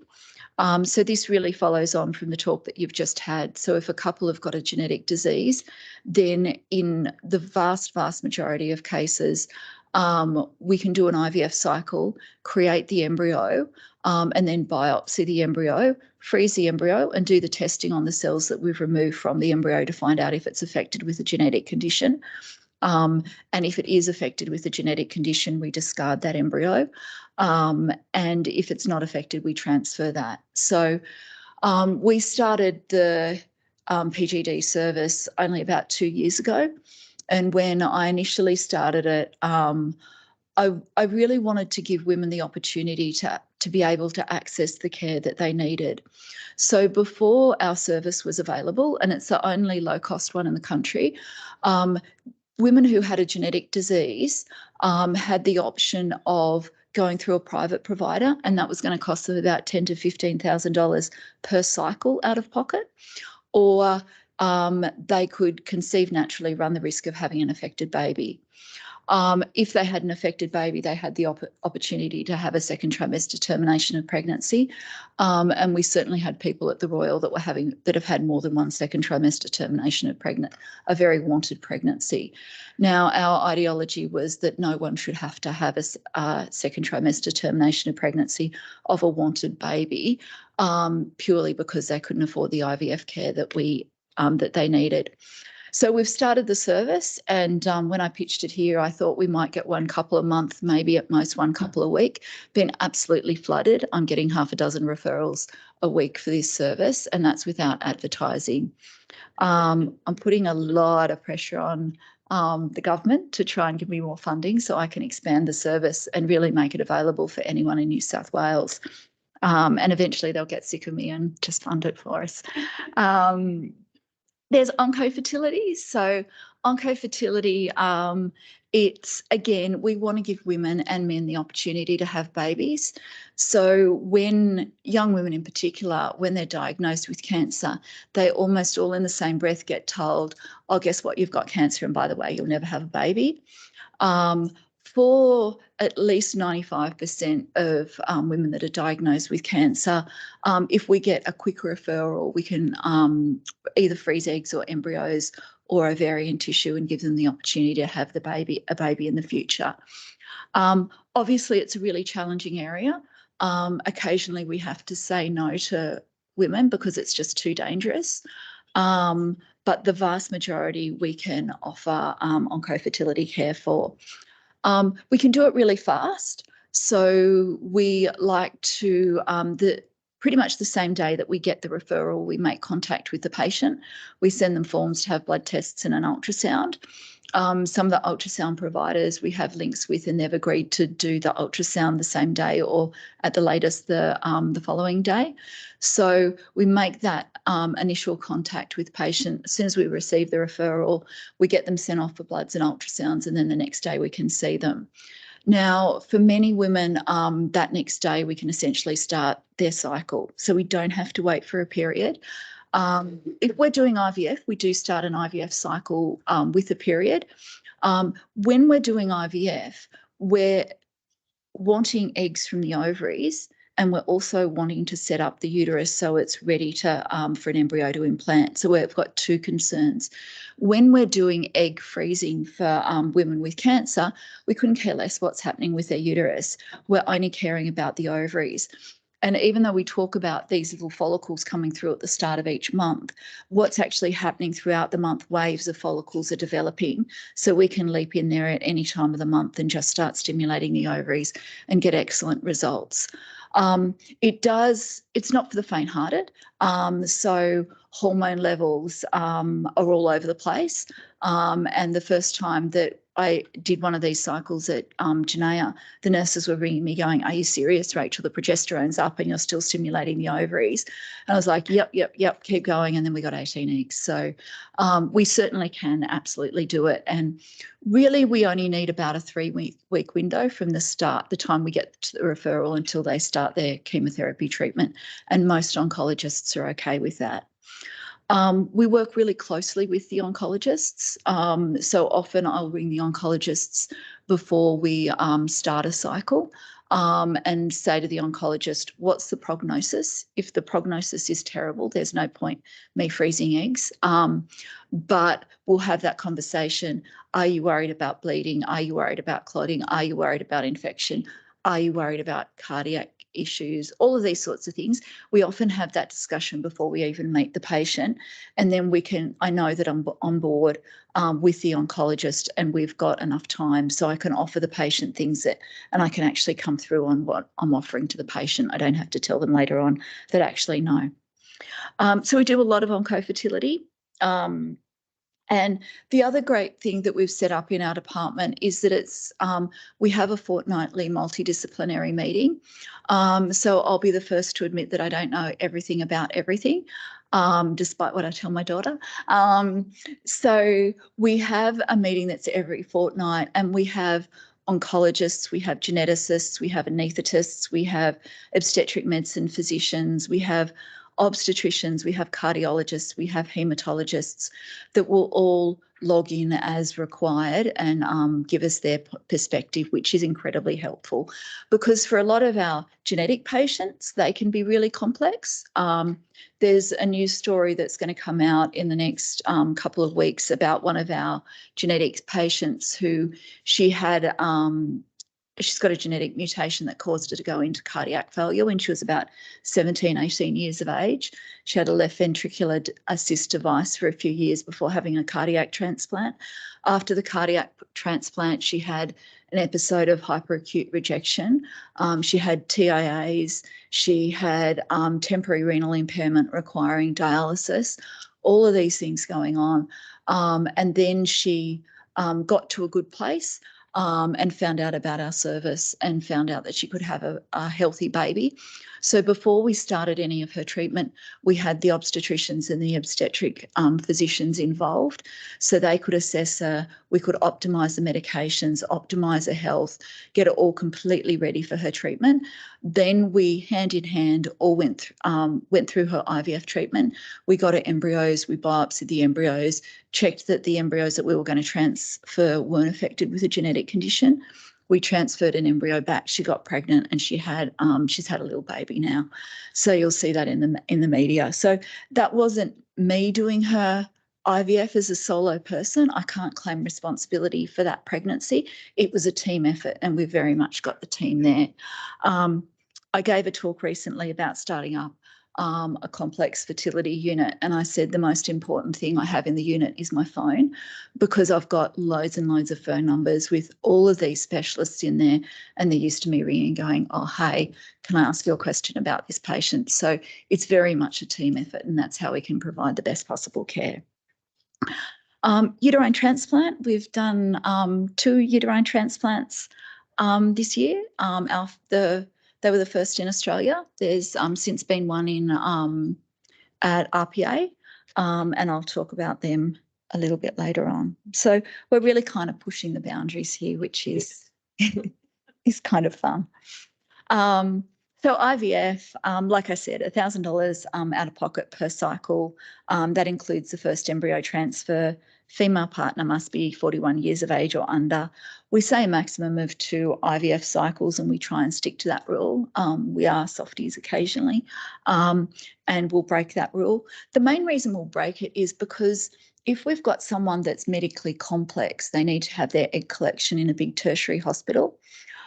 So certainly working in the public and private system, the private IVF providers have got little day surgeries. So for example, Janaya's day surgery is on level 4 of 321 Kent Street.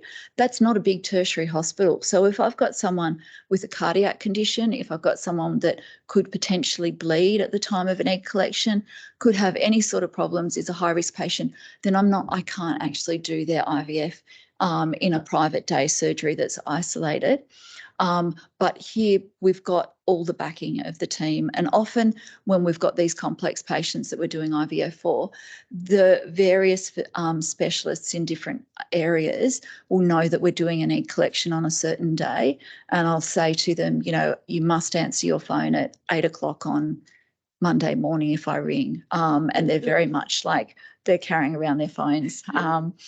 So, but it's good because if we need additional help, if we need blood products, if we need anything at all, then literally people can come down the corridor and help us, as opposed to if we were trying to do it in a private day surgery where you've got to call an ambulance and transfer them to a major centre.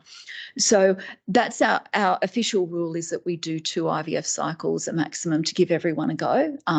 But we do occasionally break the rules because sometimes people need to have their treatment with us. In vitro maturation. So this has been something that's been in the news a lot lately, and I'll tell you about this story that's been published recently. Essentially, what we're doing with in vitro maturation is we get immature eggs from the ovaries. So normally what happens in a regular menstrual cycle is for the first 2 weeks of the cycle, a follicle will be growing and an egg will slowly be going through some early stages. And then the woman gets the LH surge, and that makes the egg go through the final stage of maturation, and she ovulates a mature egg. When we do IVF, we're really mimicking that. We're giving them hormones to, rather than one follicle grow, we're making several follicles grow, and then we give them a trigger injection. And the trigger injection is purely to make the eggs mature.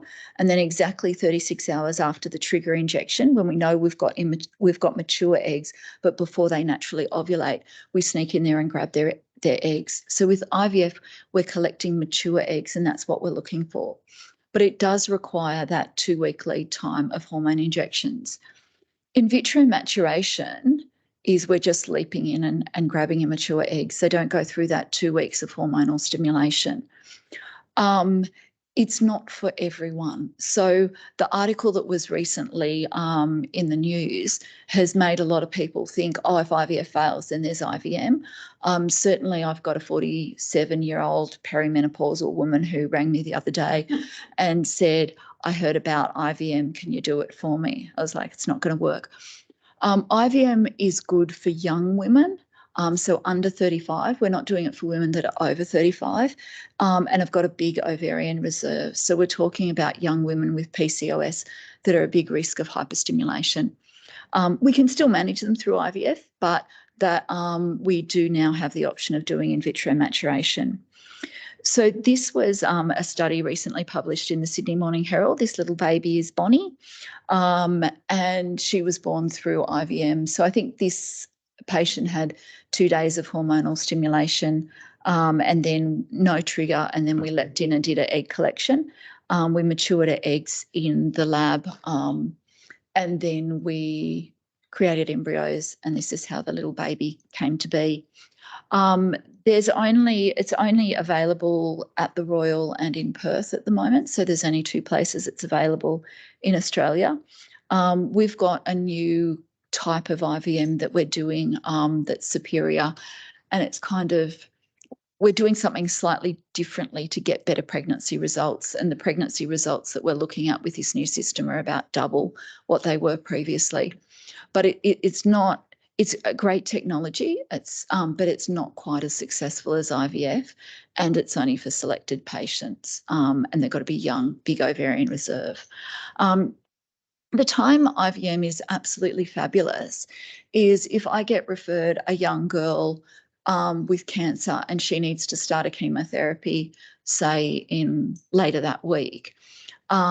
Before we had IVM, I wouldn't have the opportunity to stimulate her ovaries, collect the eggs, and then she could start a treatment. So if we've got someone who it's really critical that they must start their chemo immediately, we can really just leap in and grab their eggs. It's a really tricky egg collection. It's not for the faint-hearted. You can be trying to get, ideally they the lab staff want eggs from follicles that are 2 to 5 millimetres, and you can have like one of these tiny follicles sitting on a whack and great blood vessel. So it's not the kind of thing we're teaching trainees, but certainly it's possible with a lot of care. So we're doing that. So that's Bonnie. The PGD, look, I would bang on all day about this if anyone gave me the chance. And certainly the Minister of Health, he was at a dinner recently and had to suffer through me talking about it. But essentially, for women with genetic diseases or couples that are carriers of genetic diseases, we can almost always eliminate the possibility of their baby having a genetic disease. Nothing with genetics will ever be 100%. This stuff is very, very, very, very accurate, but genetics is complicated. I've got a degree in genetics, and the more clinical genetics I do, the more I end up on the phone to the geneticists going, seriously, can you explain this one to me? So it is very complex, but for the vast majority of people, we can say to them, with 99+% accuracy, we can be sure that your baby is not going to be affected with one of these genetic diseases. So if someone's got an autosomal dominant genetic disease, so things like BRCA or Huntington's disease, then we can make sure that their babies aren't affected. I've got a lot of girls with Huntington's disease. I have to say I've got a really soft spot for them because they have such a rotten deal in life. A lot of these girls come to me and say, or boys will say, look, my mother has Huntington's. I've never been tested. I don't want to know if I'm going to get really sick and, die when I'm in my 40s or 50s. I want to have a baby, but I don't want my baby to have it. So essentially we've got the grandparent with known Huntington's, the potential parent unknown status, and we want a healthy baby, and we can actually make sure of that without ever finding out if the parent has Huntington's or not. And what we're doing is essentially everybody's got 2 copies of each chromosome, so 2 copies of each gene. So when the grandparent passes one of those on to the potential parent, it's a good or a bad one. And then the parent passes on the good or the bad one. What we can actually do is we can look at both of the grandparents and almost kind of, I always do these kind of things in colours. I almost colour them in and go, the pink ones are from grandma, the blue ones are from grandpa. And then we know that in the parent, we're going to have a pink and a blue one, but the baby is either going to get a pink or a blue one from that parent. And what we're doing, if mum's the one with Huntington's, then we make sure none of the embryos have got the pink chromosome, and then we know it can't be affected. With the ones that have got the pink chromosome, then we will freeze them in case the parent ever wants to get tested. If they find out they're unaffected, then we can potentially use those embryos. So we can, strangely, people say, I don't want you to tell me if I've got Huntington's, and I can honestly say to them, I'm not going to find out in the whole process because of the way we're doing it. X-linked genetic diseases, we can look after them, and obviously with the expanded carrier screening, we can pick out those babies that are going to either be affected, so 2 bad copies of the gene that are carriers, or that are completely unaffected. We can also help couples that have got a chromosomal translocation, and what these are is when one bit of a chromosome breaks off and sticks on the end of another chromosome. That never affects the person with the balanced translocation because they've got the right amount of genetic material. It's just in slightly the wrong place. But when they create a baby, if they were to pass on, for example, I'm not sure if my mouse works. Can you see that? If they passed on this copy of the chromosome and this copy of the chromosome to the baby would be getting extra genetic material and would have problems because of that. Alternatively, if they passed on, this copy, that copy, and this copy, that have problems. So if someone's in that scenario, then we can test the embryo and make sure we're only passing on healthy embryos, transferring healthy ones. There's also Robertsonian translocations where you can get a whack and great long chromosome. So we can help with all of those. It's not a free service. So the IVF is $1,000 out of pocket. At the moment, the way I've started the low-cost service is that the cells that are biopsied from the embryos go across to Gynaecology to get tested, and then we get those results back. Now, I want to bring it all in-house, and that's what I'm bothering the government so much about, because I want to do it as a bulk billed service where there's no out-of-pocket for patients aside from the $1,000, just like everyone else. Doing it that way, in the hospital, we don't currently have the capacity to do the genetic testing. So we can do general genetic testing. So for you or me, we could test our cells here, but we would be giving thousands and thousands of cells for that testing. When we biopsy an embryo, we're literally taking about 5 cells, and you can't do the genetic testing on those 5 cells. We've got to do a whole lot of DNA amplification that we don't currently have the capacity to do in the hospital.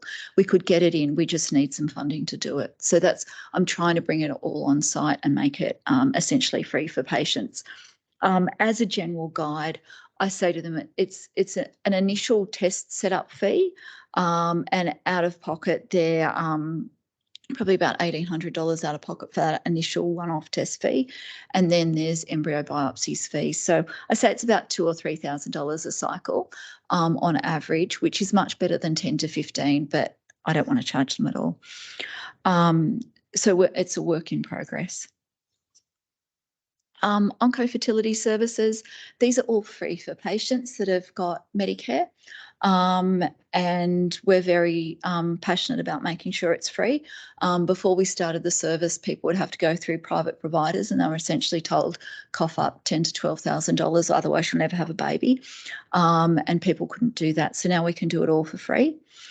We can freeze eggs, we can freeze sperm, we can freeze embryos. The only thing we've got to be careful of with embryos is that they're joint property. So if a couple decide to freeze embryos, then the woman goes through cancer treatment, becomes menopausal as a result, and they split up. Either partner has the right to just say destroy those embryos. So, and have I seen that happen? Yes, I have. So we have to be a little bit careful with that. But we can do any of those.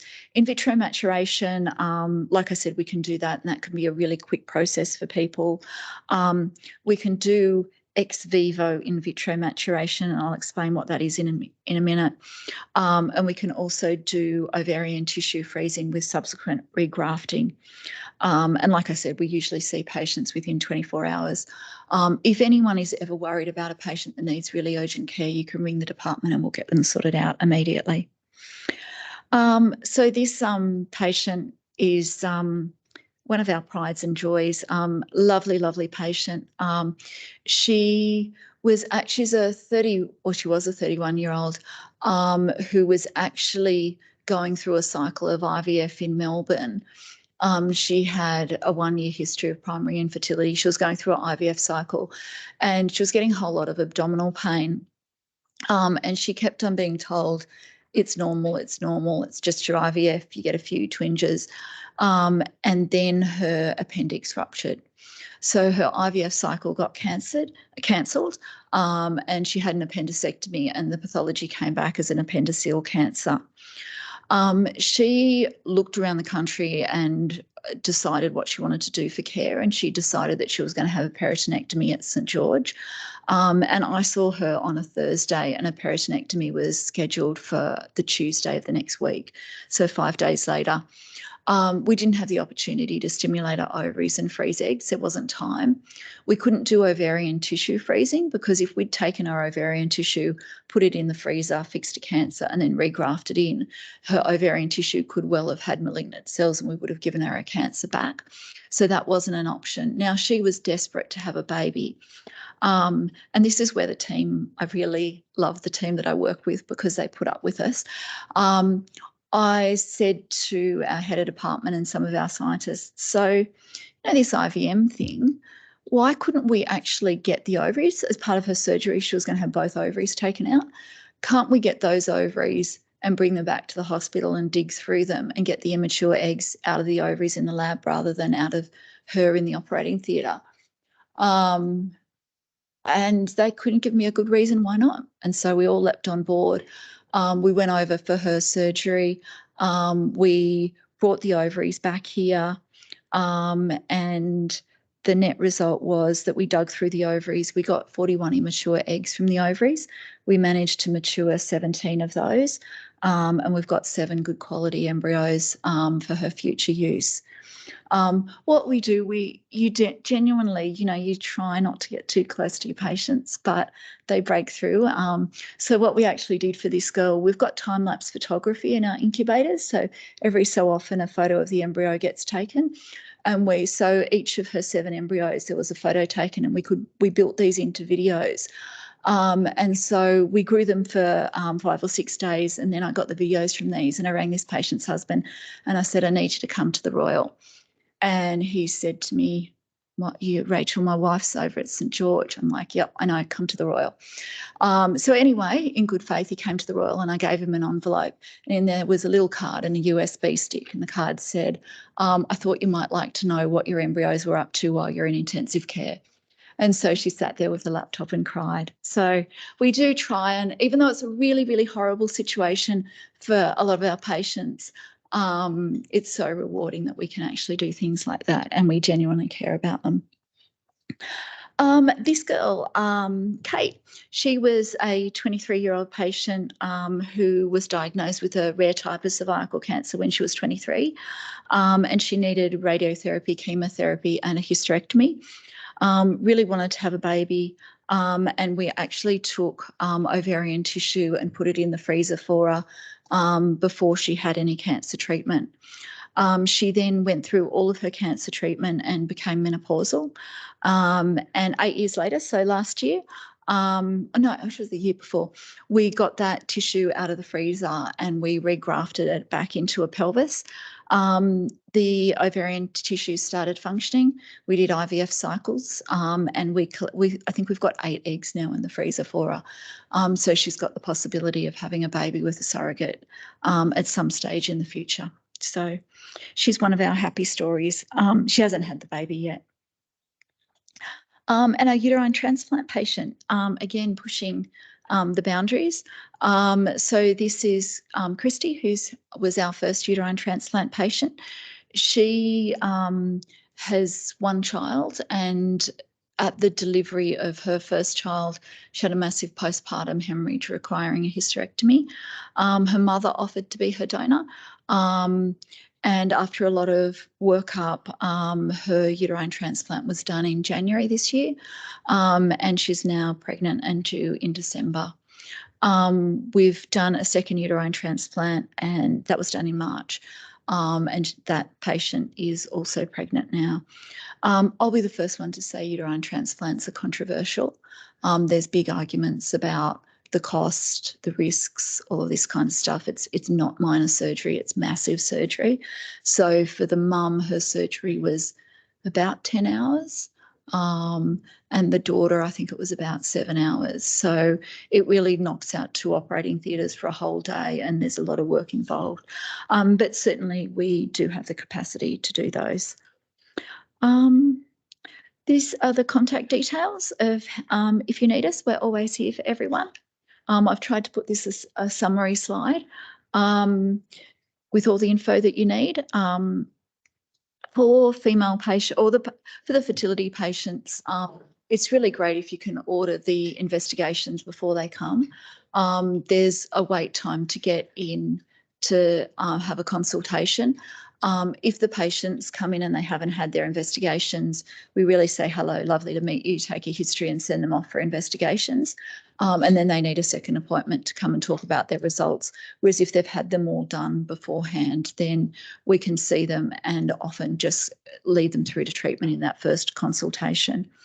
The list of bloods is there. The only thing I want to say with these is with the when we're doing the genetic side of things, we also need a carrier type for the patients, because when we do the genetic testing for cystic fibrosis or Huntington's or whatever it is, we also check the chromosomes of the embryo before we transfer the embryo back. That checking the chromosomes of embryos is something that we don't currently offer, largely because if people want that, they can go privately for it, and that most of our patients are less than 40, so there's not a massive need for it. So we don't currently offer that. We have to limit it somewhere. And that's all. Thank you.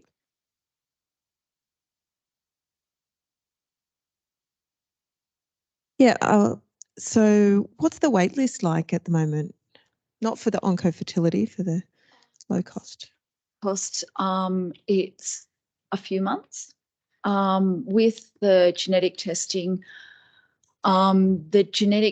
has blown out to about, we're getting at 5 or 6 months to get in, because we've got limited capacity.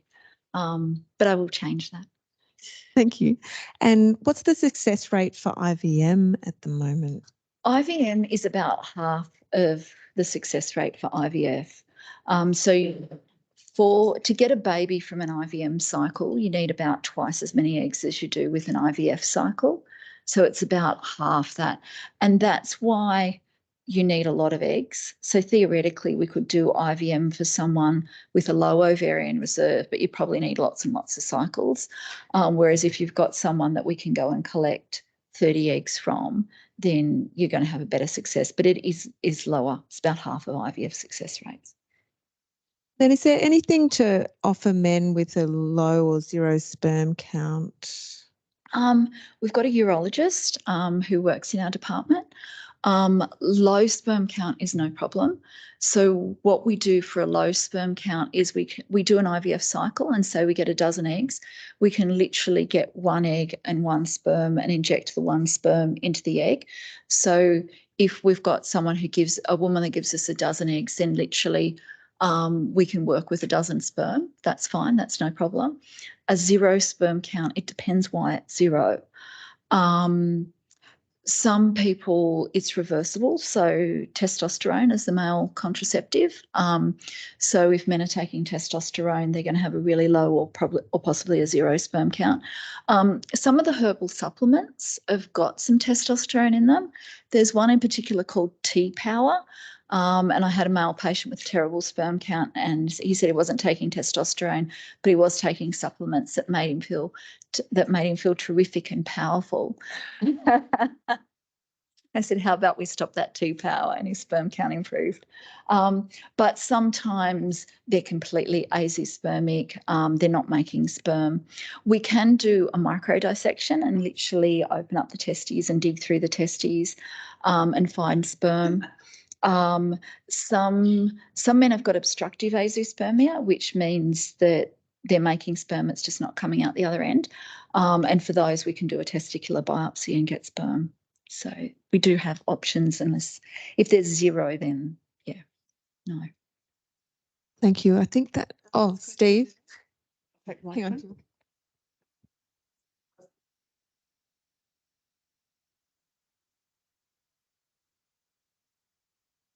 Yep.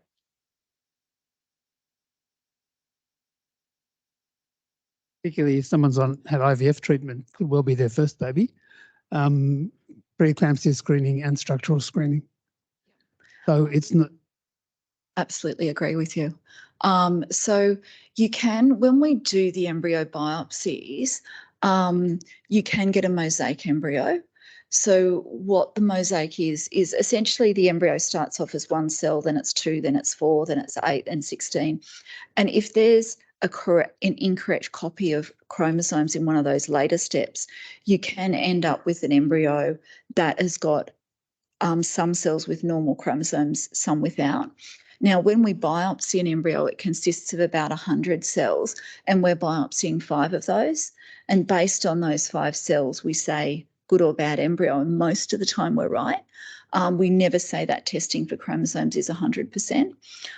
So yes, absolutely, we still would support you in that and say they need the NIPT, definitely.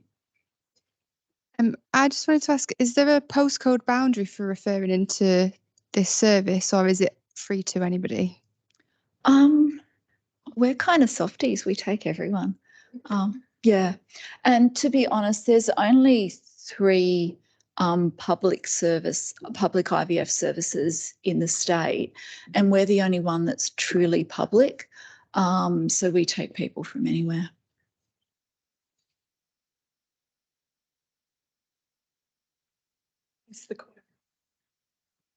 Sorry, I didn't see.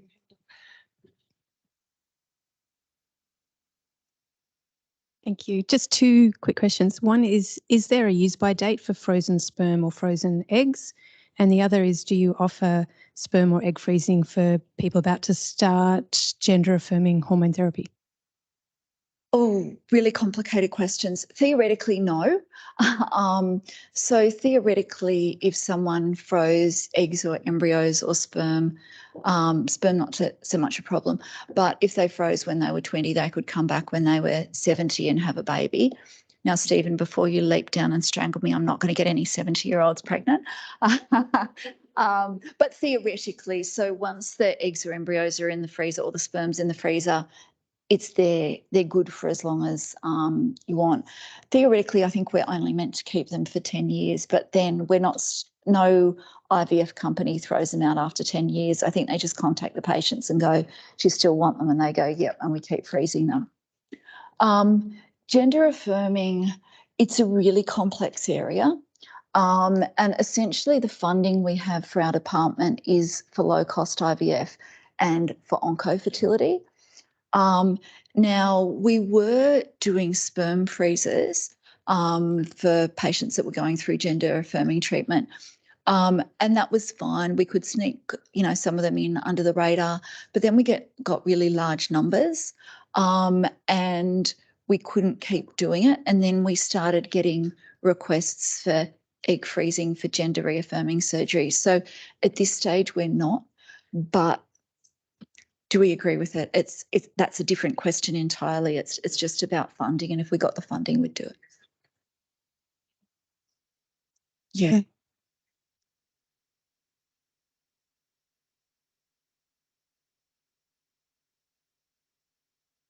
Yeah. So The question was about, I was just going to say, if the partner dies in the onco-fertility preservation.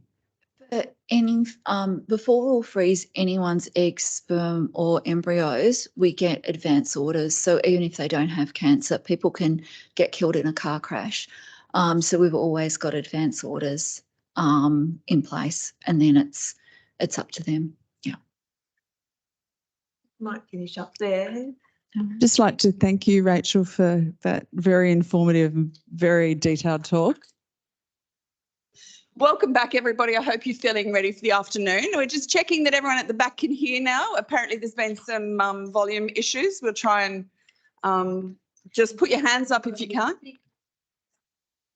Our last presenter for the afternoon is Nadya Chami, an obstetrician and gynaecologist working in Sydney CBD and eastern suburbs of Sydney. She graduated from medicine in 1999 at the University of Newcastle, my old alma mater, and completed ONG training at the Royal Hospital for Women, including getting extra experience in the United Kingdom. Dr Chami has admitted rights to Prince of Wales Private and the Royal Hospital for Women. Please welcome her to our talk this afternoon. Thank you. So I've been asked to talk about 3rd trimester symptoms that women might present with. Just to check, can you hear me at the back?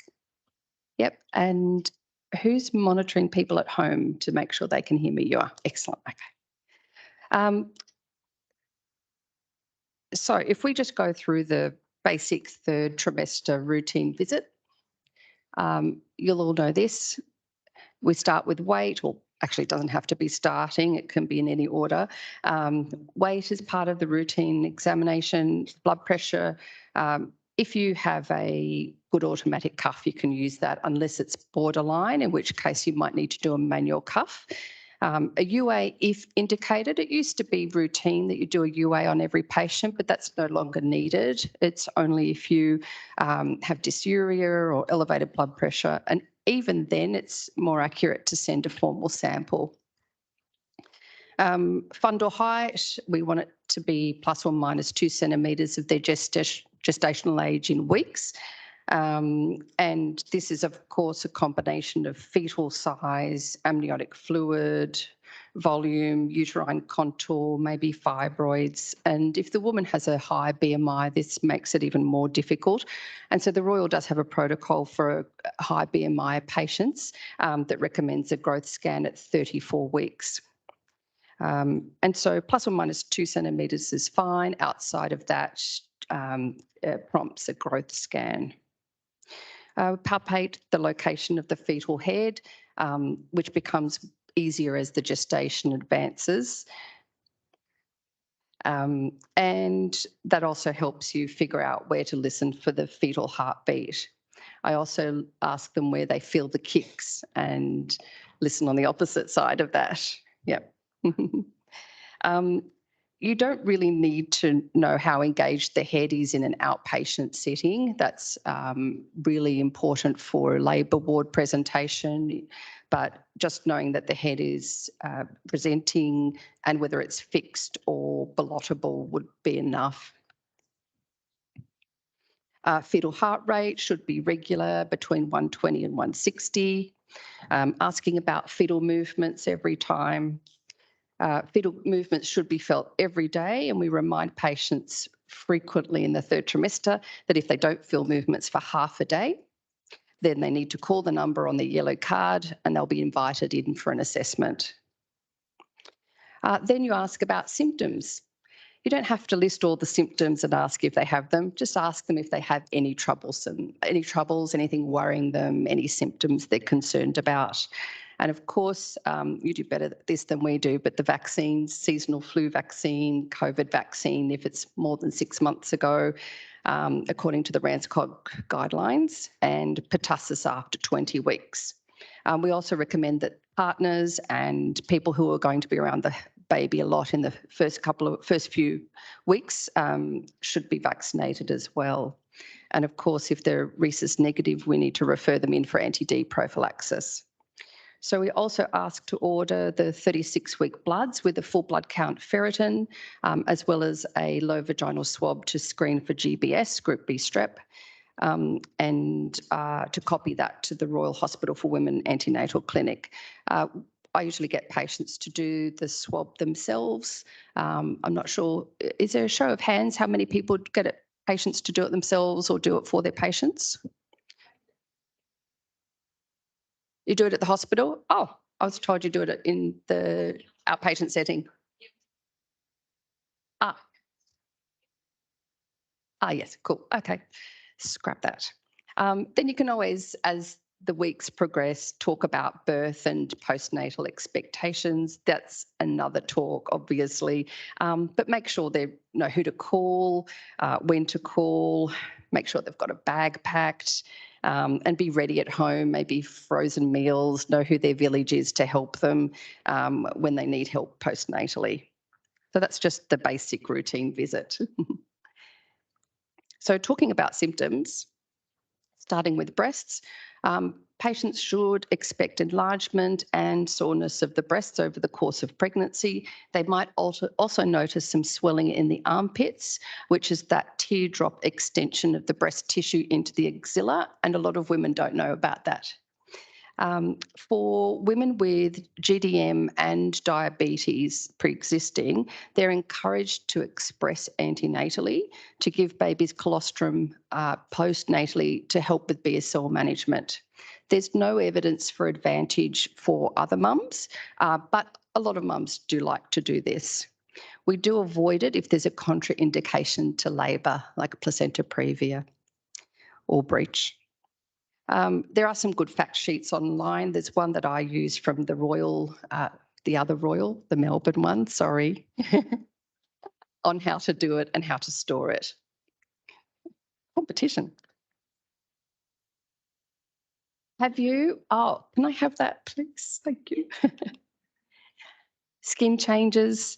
There are many skin changes in pregnancy. Of course, stretch marks, 90% of women get these.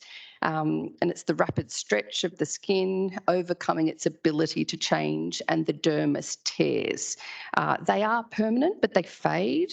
Some dermatologists suggest early treatment when they first appear, but there's no evidence that preventative creams work. There is darkening of pigmented areas like the nipples, areolae, genitals, and the line that forms down the centre of the abdomen, the linea nigra. These are more common if the natural skin is more pigmented, and they do fade after pregnancy, but not completely. Melasma occurs in about 70% of women. It's usually an irregular and well-demarcated area of pigmentation in a symmetrical pattern on the face, and that's the third picture you can see. It also happens on the pill. You've probably seen a lot of patients with the combined oral contraceptive pill have melasma. It can be prevented with sun protection, like a hat or sunblock, and it usually fades after pregnancy.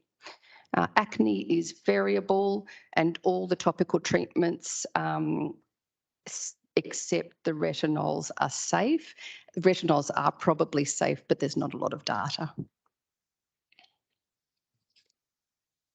Itch is very common, and there are a few different causes of itch in pregnancy. You've probably all seen PUPS, and that's the first picture at the top. So these are small pink papules, usually with a bit of a white halo. Then they coalesce to form large red urticarial plaques, usually first on the abdomen, and then they can spread to other areas, and they are insanely itchy. People aren't sure why it happens, but it goes away after birth. There's no fetal consequence. Treatments with emollients, topical steroids, antihistamines, and occasionally a short course of oral steroids if it's severe. And it is uncommon to recur in later pregnancies. And if it does, it's usually less severe than the initial pregnancy. And I can never remember what PUP stands for, but yeah. But if you ask me on the fly, I have to think about it. Prurigo of pregnancy, I find that's a bit more common, and it's an itchy papular rash like insect bites, and it's mostly on the limbs. They're small, they have a bit of a crust, and they can last for a while post-pregnancy. There's no fetal risks, and same treatment as for PUPs. The one we all think about is for obstetric complications is intrahepatic cholestasis or cholestasis of pregnancy, and it's due to a decrease in the excretion of bile and therefore increase in bile in the blood. It causes severe itching and there is no rash. It usually starts on the palms of the hands and the soles of the feet, and then it spreads, and it's usually worse at night as well. If you're considering this, you can do a serum bile acids. Traditionally, we said do it fasting, but you don't have to. The fasting level is less than 8, but the non-fasting is less than 20. These women need to be referred for extra monitoring and earlier delivery because of the increased risk of stillbirth in intrahepatic cholestasis. Women may notice that their skin tags grow in pregnancy, And of course, spider veins become more prominent due to the increased blood flow and vascular dilation.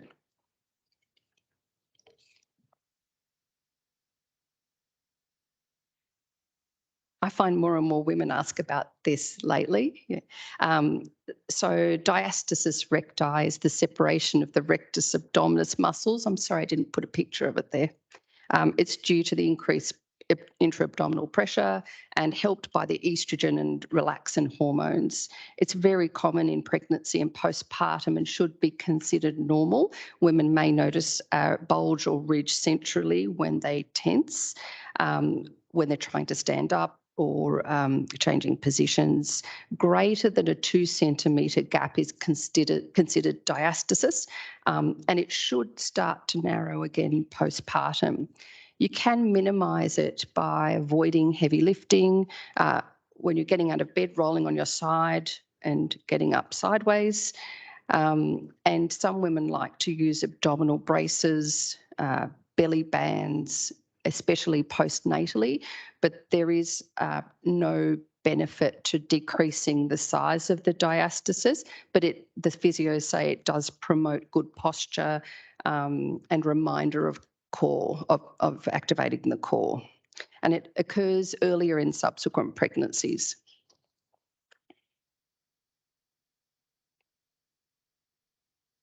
So you get laxity of the ligaments due to all the hormones. The pelvis tips anteriorly, which puts additional stress on the SI joints.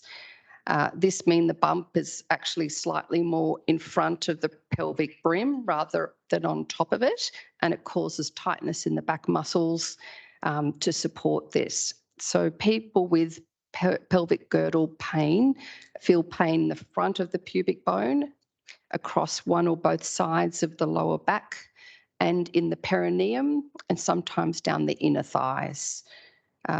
Also, you can get more turned ankles. It's easier to strain in pregnancy, and some women need strapping and some do need physio.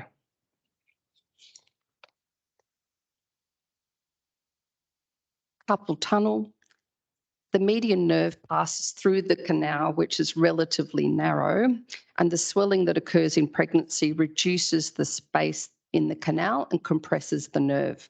This results in pins and needles in the hands, weakness in the fingers, and a dull ache. It's worse at night, and we do advise that women elevate their hands if possible, avoid sleeping on the affected side, and try to keep the wrist in a neutral position instead of flexed or extended. You can use compression bandages. There are gloves that some women can use, or a wrist splint. If it's severe or early in the pregnancy, I refer to a hand surgeon for possible injections. And I have had one patient need actual surgery at 16 weeks. Postnatally, it does tend to resolve with the settling of the edema, but then breastfeeding positions can exacerbate it if they're putting their hands in very flexed or extended positions.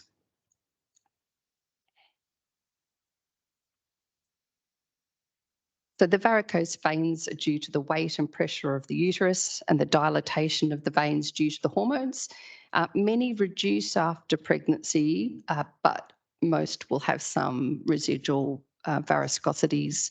The advice is to avoid standing for long periods of time, to keep your feet up when you're sitting down, and possibly use compression stockings, although that's hard in summer.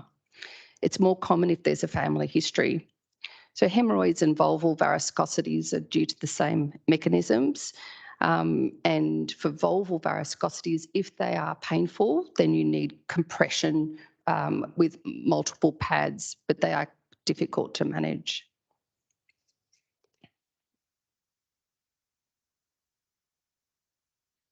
So during pregnancy, the total body water increases by 6 to 8 litres, and 80% of women have demonstrable edema. It's common in the feet and ankles, but also could affect the hands and face.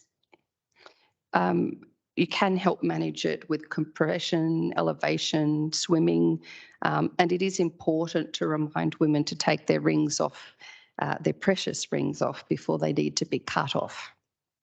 And while it is part of the diagnostic criteria of preeclampsia, it's so common that it's mostly benign.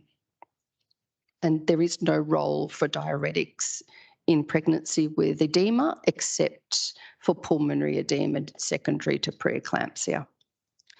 Within hours of birth, the diuresis begins and women notice significant bladder volumes in the first few days postnatally.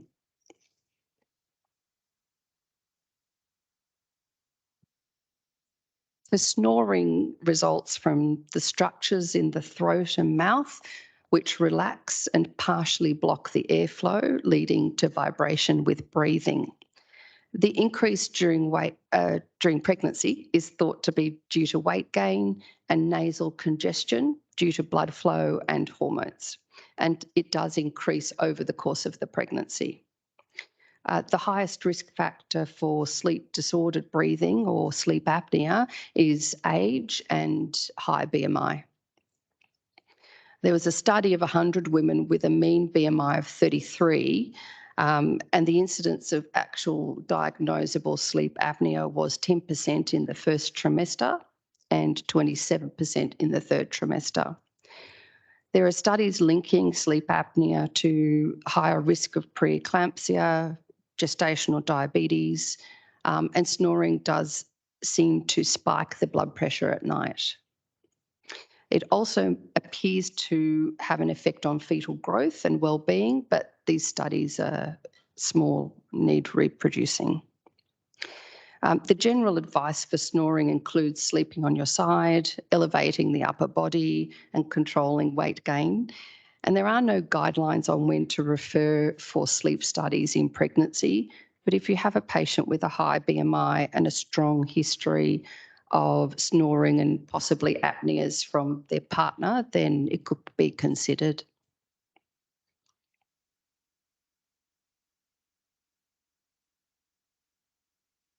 This one's also really popular, weight gain. So for an average gain of 13 kilos in pregnancy, only about 3.5 kilos is mum's fat and protein stores.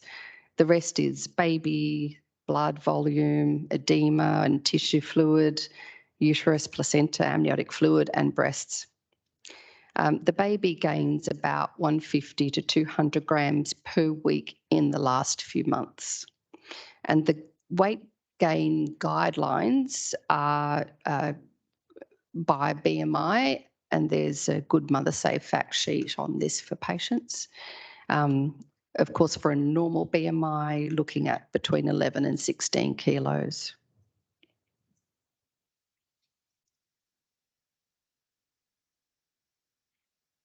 This is another popular one. We're always talking about sleep in our appointments. It can be disturbed by physical changes, small bladder volumes, musculoskeletal discomfort, calf cramps, or just general wakefulness or anxiety about the birth. It's interesting, but sleep deprivation has been linked to longer labours, and this was where women wore wrist monitors and to capture their sleep data. And it showed that if they had less than 6 hours of sleep, the length of labour increased, and also the chances of a Caesar increased. I thought that was really amazing. Fatigue wasn't related, so subjective fatigue wasn't, but sleep data was. So the advice is always sleep during the day, magnesium at night, sleep hygiene. We all know those factors. Avoiding caffeine after midday. And there is a study on bed socks that shows a quicker sleep latency if you have socks on at night. I love that one. My patients love that one too. And that's what I do. So vaginal discharge increases in the third trimester. It's normal. The vaginal discharge has similar functions to saliva. It is it does change consistency and colour. It can be a bit watery or it can be thicker. The difference to liquor is after a spontaneous rupture of membranes, is the liquor would be ongoing rather than just intermittent. But it is sometimes hard to tell, and we often need to speculum patients to tell the difference. It should not be green and it should not be red. And of course, the differential diagnosis is also infection, thrush if there's an itch, or urinary incontinence.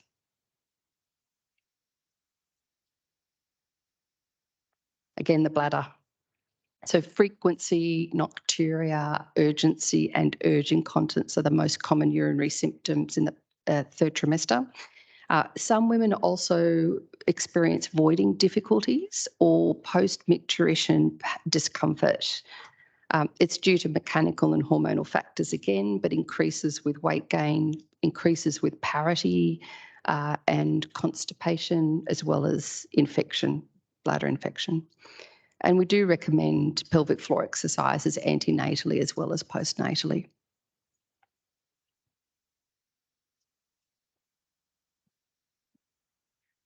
The constipation is due to the slower transit time of the gut, and it can be exacerbated by antiemetics like ondansetron.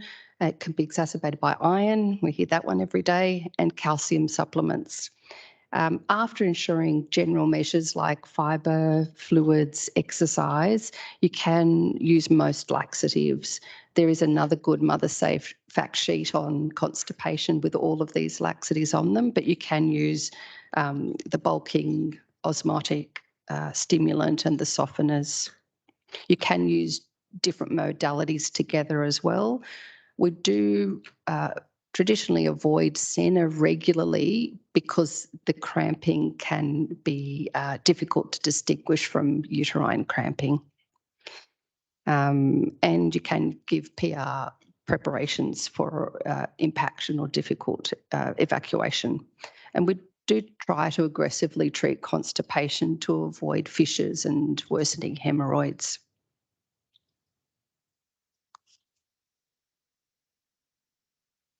Heartburn is due to the pressure of the gravid uterus plus the relaxation of the gastroesophageal sphincter. It also can bring back morning sickness. So sometimes if a woman comes in the third trimester with more morning sickness, you might ask specifically about reflux. It might be what's triggering it. We can use antacids after simple measures like raising the bed, avoiding food a few hours before bedtime, don't lie down after eating, smaller frequent meals, and avoiding triggering foods. But the antacids, we tend to use the calcium antacids over the magnesium because the magnesium is more constipating, and if they drink a lot of it, it can be toxic. But small amounts are fine. And the H2 antagonists are also useful, no longer ranitidine, but there's another one, isn't there? Is it famotidine? And PPIs are also considered safe with osomeprazole and omeprazole being used the most. Many women will present saying that they're short of breath in the third trimester, sometimes earlier.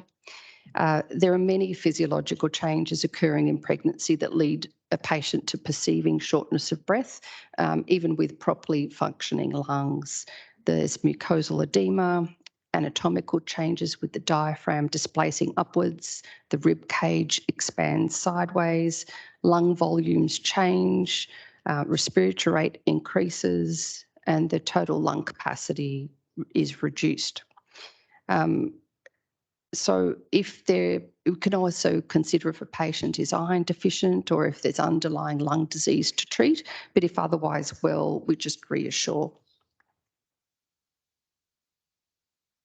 And while this is not a symptom, a lot of women will ask you, is my baby OP or posterior or back to back? And that's why I put this here, because you might hear this a lot. So in the first stage of labour, it happens 10 to 25% of the time, but most spontaneously rotate. And in the second stage, it's 10 to 15%. and persisting for delivery is 6%. It is associated with an increase in longer labours, epidural use, exhaustion, instrumental deliveries, larger tears, emergency Caesars, which is why women are concerned about it. So a lot of people advise maternal positioning in the 3rd trimester to try and avoid an OP position. There was a Cochrane review of maternal positioning, and the sorts of positions were hand-knees positions with the belly falling forward on their hands and knees and rocking or tilting of the pelvis. The Cochrane review found that these positions were well tolerated by women and that did alleviate back pain, but the sample sizes were too small to make conclusions about delivery outcomes. But then there was an RCT in New South Wales with a lot of women, and they found no difference in the birth outcomes. Personally, I still recommend it, and I tell them we don't have good data because I think it is good for their lower back, and that might be all it does. Yeah.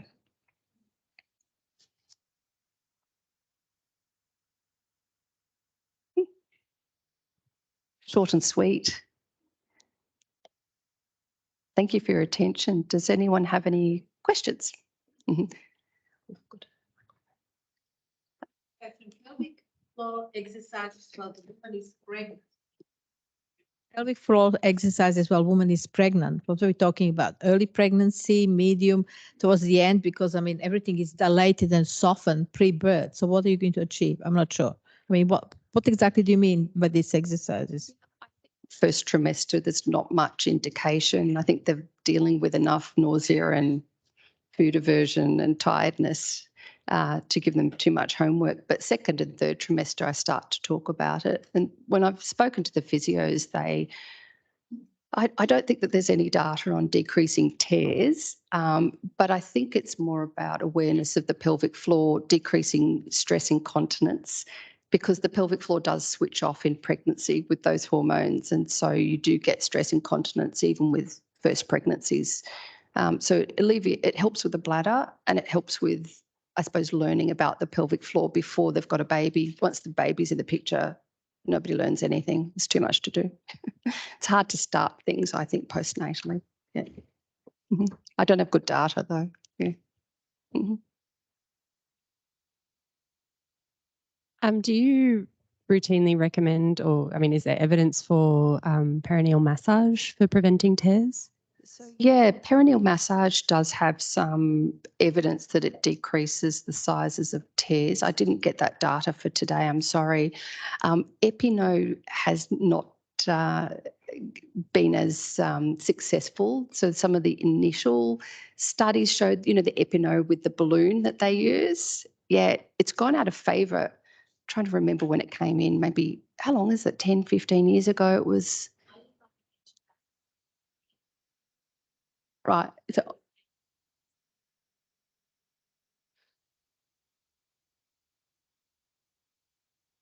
yeah. Yeah. The long-term data on prolapse wasn't there, and then some of the studies were reproduced on decreasing tearing, and it didn't seem to back up the initial studies.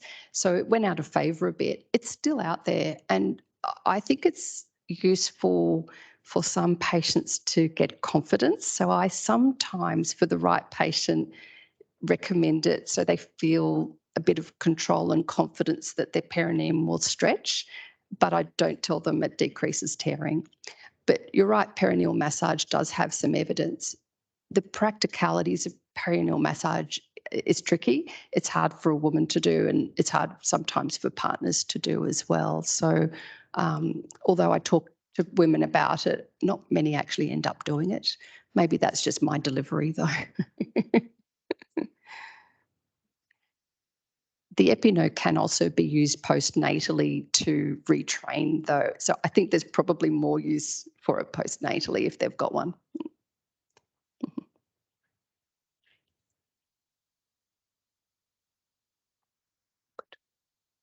Any questions from online viewers? bleeding in the last trimester? The question is about bleeding in the last trimester. Yeah, it's always needs a review. Yeah. All bleeding is considered abnormal and needs a review at the hospital.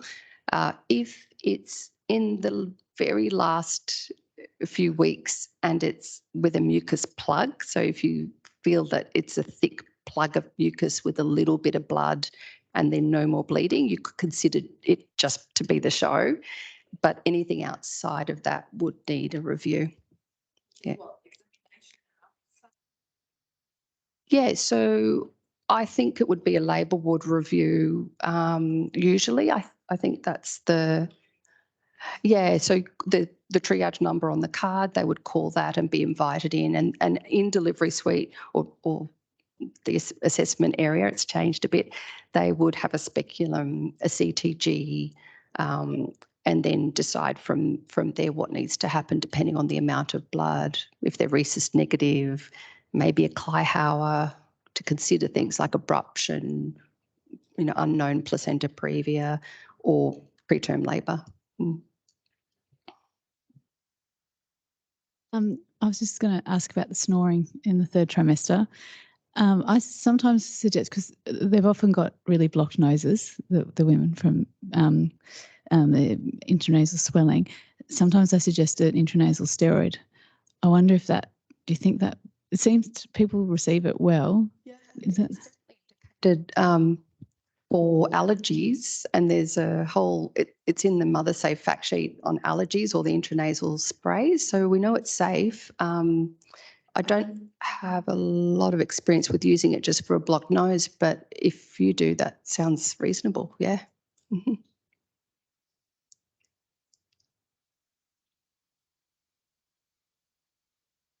Cool. Okay, thanks. Thank you so much, Nadia. Very grateful for your time. And thank you, everybody, for your attendance this afternoon. I hope that that's you. Thanks for your attendance. I just ask you to make sure that you do your evaluation so that we can build, we build each meeting based on your feedback from the meetings preceding. And there'll be a part of that evaluation asking for suggested topics, and that helps us to plan for the next meeting so that the content addresses the things that you feel you need updates on. So please be kind of thoughtful in that those suggestions so that we can build this education base to meet your needs. Yeah, thank you once again.